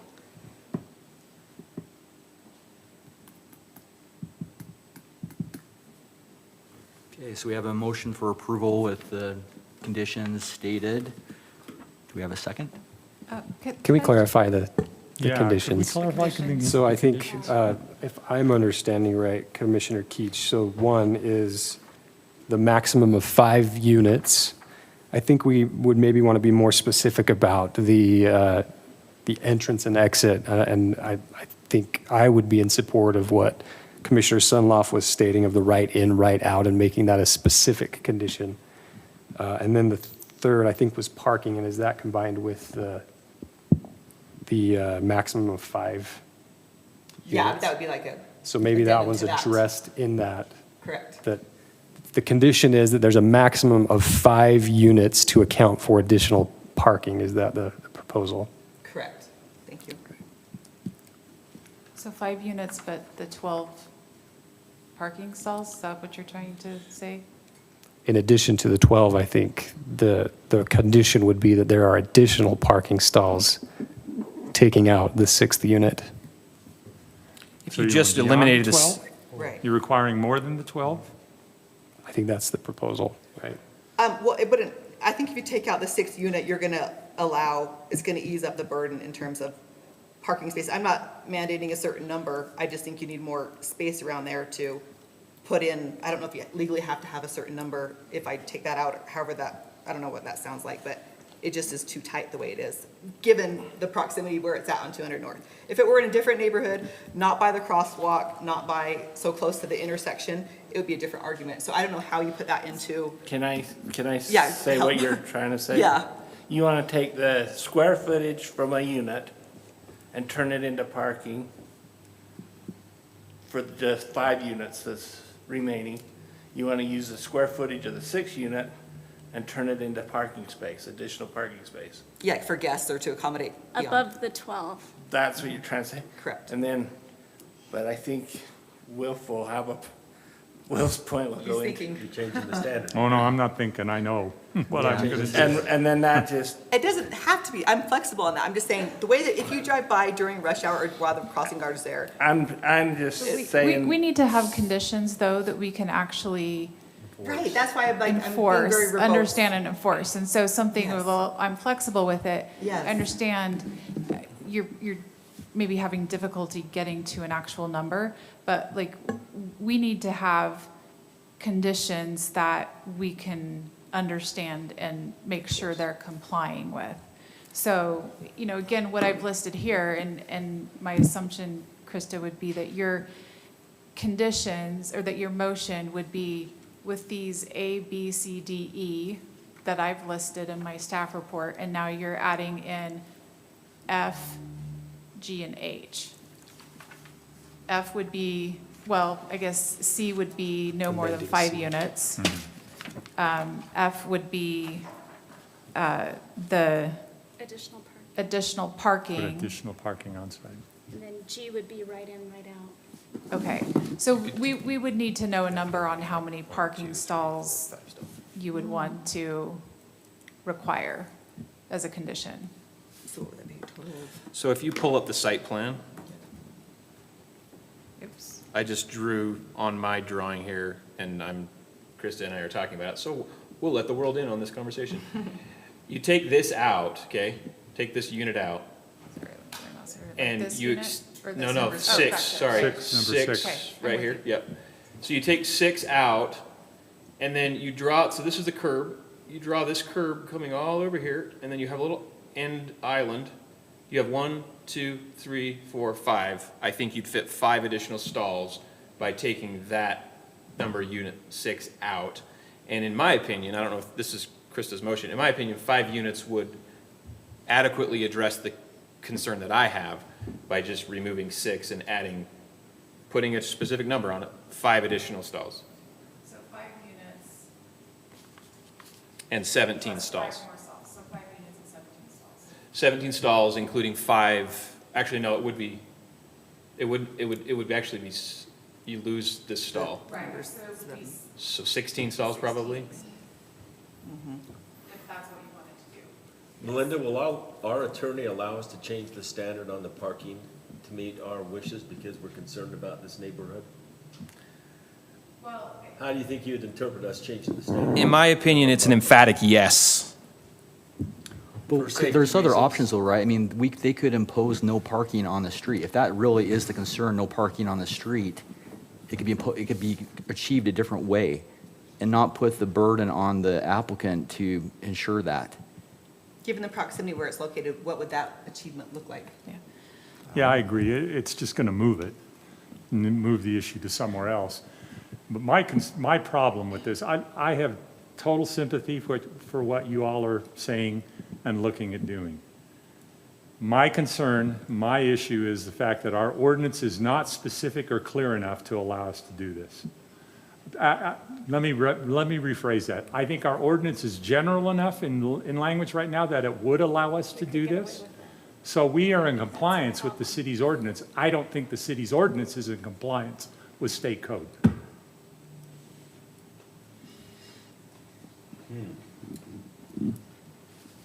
Well, and to answer your question, I would not want to put words in the mouth of the city attorney, but the only outcome, if the planning commission approved this based on those conditions and the applicant wasn't satisfied, he would appeal.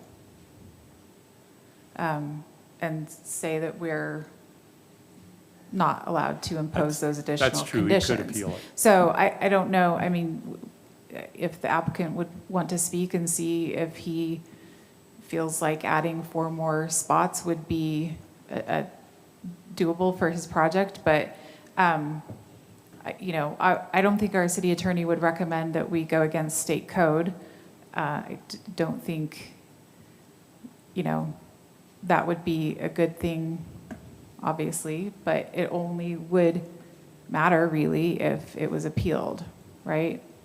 Or if there ended up being some type of legislation that was passed to ensure, right? I mean, this is the whole reason why our codes are always out of compliance with Yeah. state code because it changes every It year and we changes so can't much, keep yeah. up with it. Yep. So if we want to have all of our code compliance with state code, then we need more staff than we have, but. Is there anything we could do about no parking? Or is that just completely out of our hands? So, Can we recommend? my understanding of, like, the city does not have the adequate manpower to enforce parking. So why put something up if you're not going to enforce it? Earlier this summer, we removed no parking signs and no parking zones from around Davis High School because it was not something our police department was able to enforce. So the thought of red curbing that and signing it and enforcing it, I don't see that happening. That's something that would go through our Public Works Department, actually. But then it's the police department that would have to enforce that, and it's just not something they have felt they are able to do. And there's a lot of other pressing things that are above that. I propose possibly a win-win here. I see the problem of having additional parking on the street, and it is a busy area, and I do understand that. And we could, I mean, if we were to essentially, and maybe this is not allowed, but if we could give on some of the green space and allow for part of the conditions to be allowing additional spaces encroaching on that, it would bring the parking off the street and still allow for the additional unit. You know, taking the extra unit out of the equation is detrimental to me as the developer on it, and creates challenges for me. So I'm proposing something that would be, you know, adequate for both sides. So where would you do that in the green space? Like next to 6 or on the other side by the street? You would just shift this down. Yeah, shift the Outdoor storage? down and then have 2 additional spaces there.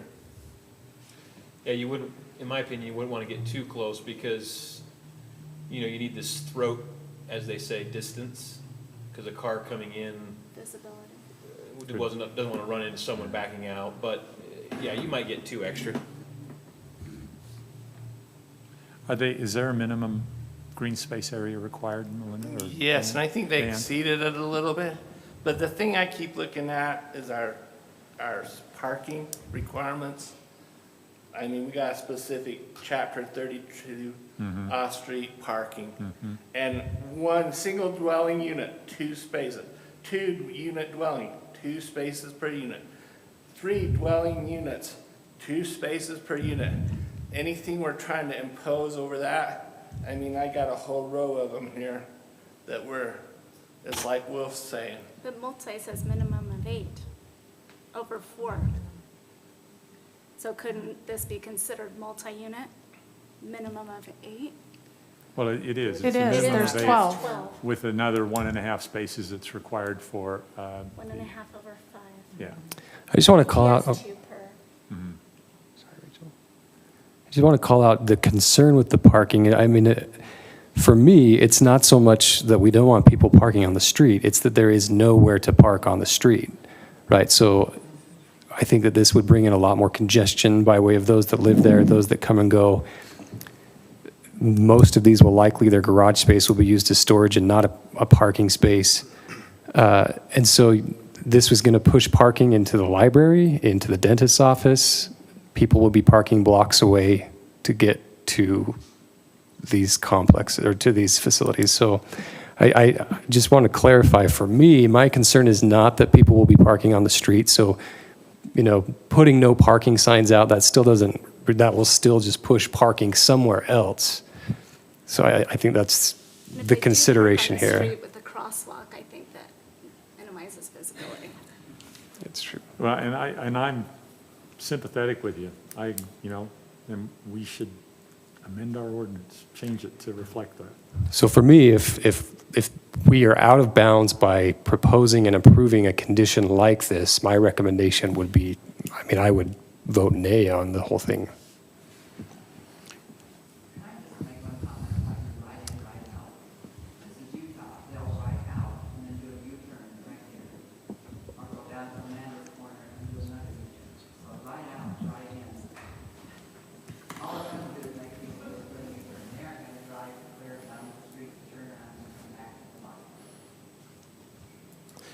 Wilf, if our code was in accordance with the current state code on these issues, what would that mean in this discussion? I think it would mean something like, we would have some standards in there that say, you know, we look at the character of the design or whatever, and the parking, and that we have a standard of so many parking spaces and additional parking spaces for visitors. And, you know, we would need to be a little more detailed in what we're requiring and why. Would that push us to a higher count in parking? Well, we could. I If mean, it we might. It lined up depends with on what this. standard we want to adopt.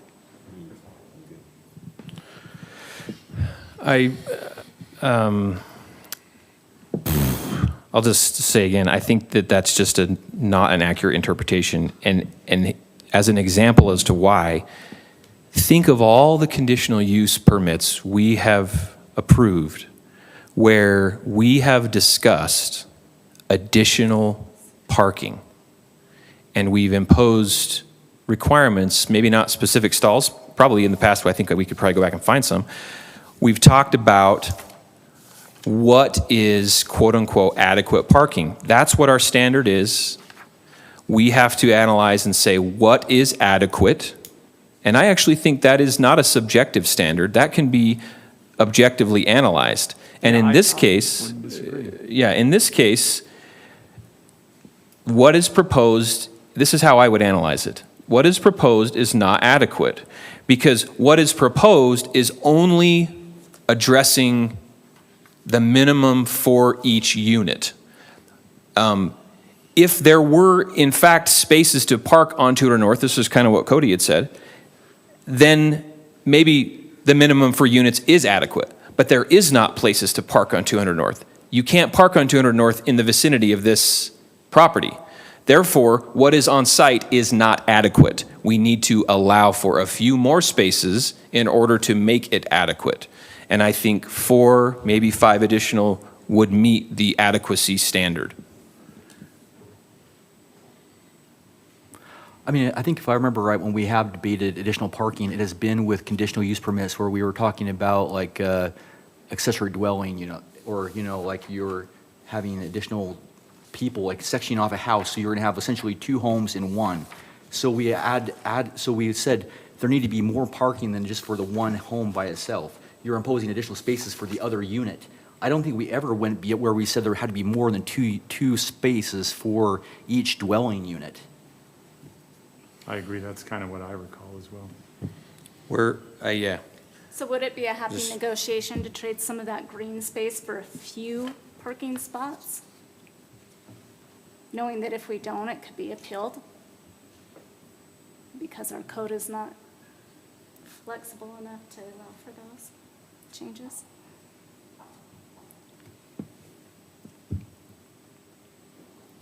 So I'm. It's a reasonable, I think. It's reasonable. Just a point of order, trying to back to, I mean, we started with a motion, we were trying to clarify the items in the motion. Yeah, good point. If we could maybe get back to that, and I think then, we'll have to restate the motion, right? I mean, yeah, We do have a motion, you're right. yeah. So we were Get back to your trying to motion. clarify the items in the motion, and then, I can't recall if we had a second or not, but, No, because I never got done with my verbosity. So for sure, C, I would update that to no more than 5 dwellings will be permitted. And then F, I would add, I don't even know that we need to add an F, because if you have C, it might mitigate. oops, sorry. I agree with Commissioner Branch about the on-street parking. I would be open to having them park on the street. There's just not anywhere for them to park. So, and I totally agree with you, Melinda, like in terms of the no park here, good luck. So I wouldn't add that even as a condition. So I do want there to be a way for additional parking, but I'm not sure I would add that as a condition. I don't know what that would look like. I think, to your point, we need to mandate a specific number of stalls, but I think once the drawing were to be updated to the 5 dwellings, that they would accommodate kind of more what that might look like. Well, I mean, in theory, though, they could just say, oh, I'm doing 5 dwellings, but they're bigger, and they don't change the parking footprint. So if we go back to that code at 5, they would still, at 5 units, they still have to provide a minimum of 8. At 6 units, it's 10 parking stalls, and they're proposing 12. So they're proposing more than enough. Well, they're proposing more than what our code requires. I do think our parking requirements are low. But that's a conversation for another day and another time. At least if we had 5 dwellings, that would at least diminish the number of tenants and the likelihood of needing, you know, at least it would reduce the number of people in that footprint of the property. As far as parking spaces, I think if we kept it, I mean, I don't know in terms of case law and so forth, what that looks like. So I would, for my motion, I would just change C to 5 dwellings at this point. And then if anyone else has any other things to add in their own verbiage, great. But that's my motion. So the only thing you would change would be C to add, or to change it from 5, or to 5 from 6. Yes, correct. Okay. So the motion is to have 5 dwellings? 5 dwelling units, Okay. but then not addressing any of the other items, the ingress, egress, or the number of parking stalls, Still correct? processing, correct.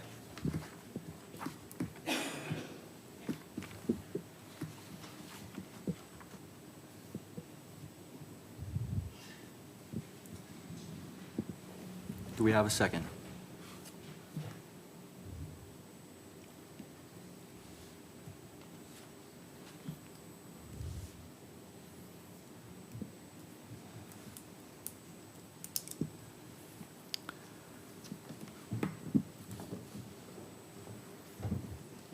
I would say the motion fails for the lack of a second. Do we have another motion?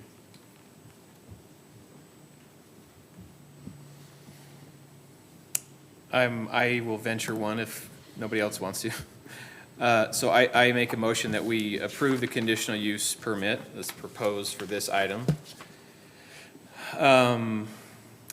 with 5 dwelling units, and with the removal of that unit, you lose the garage stall, which takes the proposal down to 11 units, and I would say to add 5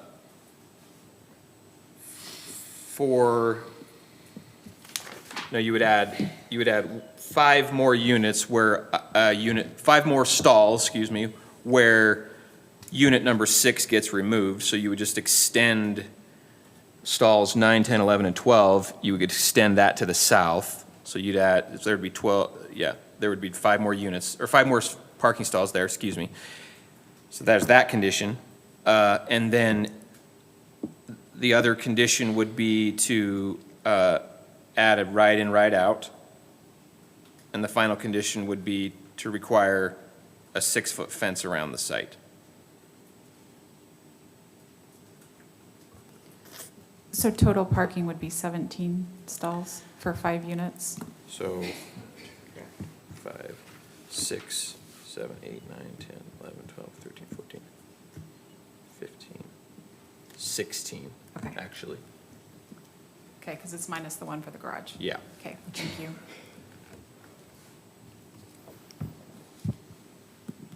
I'll second the motion. Okay, so we have a motion to approve with the conditions outlined and a second from Commissioner Branch.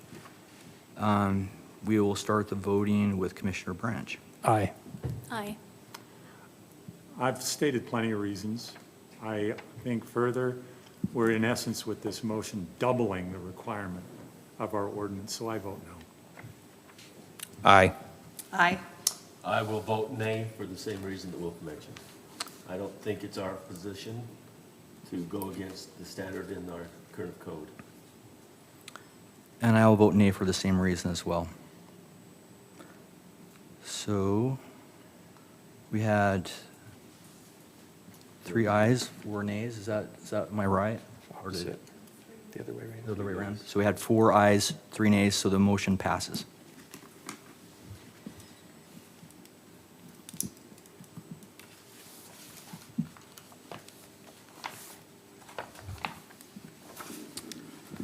All right.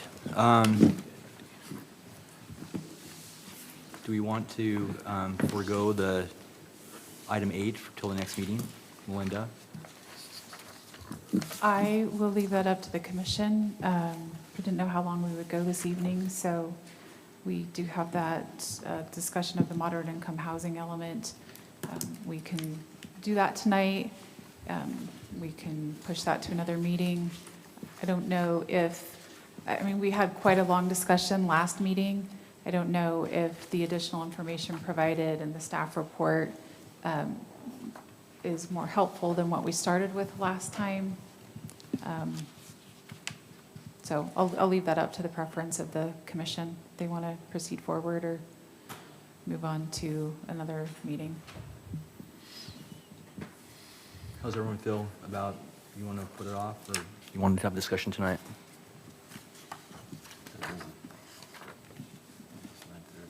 Either way? I'd say put it off. Yeah, I think so too. It'd be my preference to put it off. I think that'd be Okay. better. Okay, we'll bring it back at the next meeting and, You've got the deadline of October 1st, right?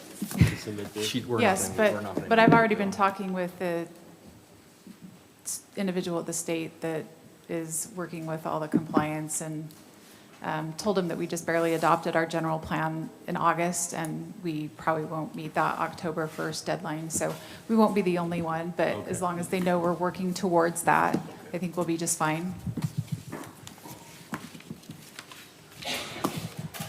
Okay, with that, pushing that item off to for future meeting, our final item, or well, next item is called the public. Do we have anybody that'd like to speak from the public? I'm seeing no one raising their hand, so we'll go on to the item 10, reports, correspondence, and calendar.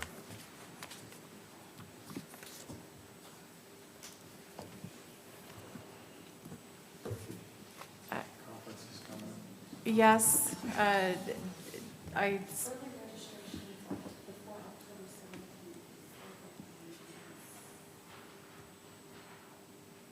well, today, Wilf, Dan, and I were down at the APA conference. I was there for a portion of the day. And then we'll be back down there tomorrow. The League of Cities is coming up as well. They do have their Planners Day. I'm not sure when the early registration is on that. And then we have that fall Utah Land Use Institute at the end of October. So we can resend those, that information. And if you would like to attend. Would it be helpful for me if you tell me like which day you specifically think would be So with the day league, I should go? well, so that, Thursday, right, for the league? yeah, that information was, Was initially it was sent. in the initial email, but Then I have Thursday is on the leagues, that's generally their planners day. Yeah, so it goes Wednesday, Thursday, Friday. Thursday is their big day with the planning sessions and the planning commission members that attend. So we'll make a note to resend that information. I'm sure I have it. So I don't know if the commission has feelings on revising the RD zone to fix the problem that we Did we just that we were encounter? faced with tonight. Yes, let's fix that thing. That's something that we can start.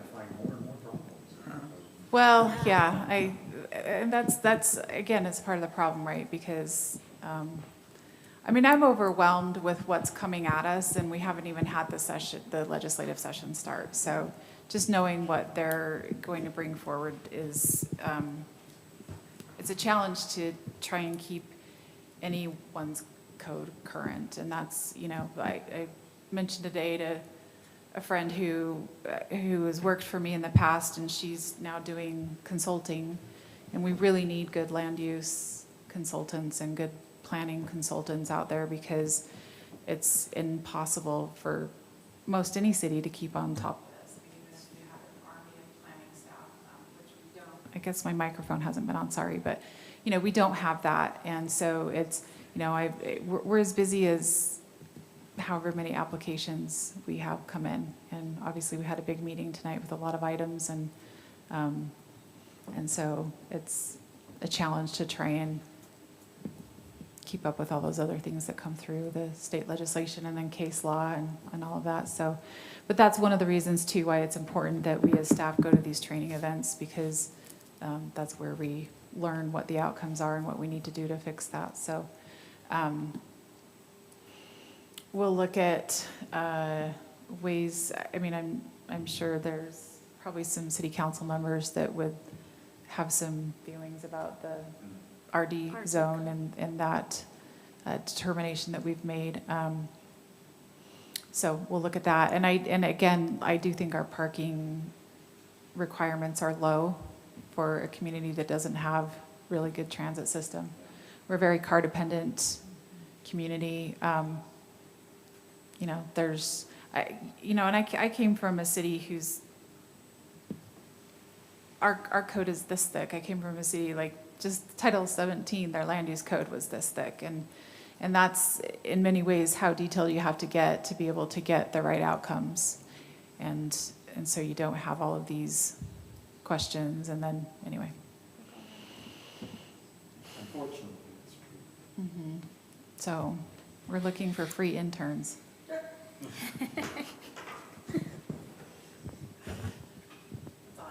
We appreciate all you do. It's a lot of work. All right, do we have a motion for adjournment? Yes, I motion that we end this meeting right now. All right, we're adjourned. Thank you. Right now. My stir fry is still in the car.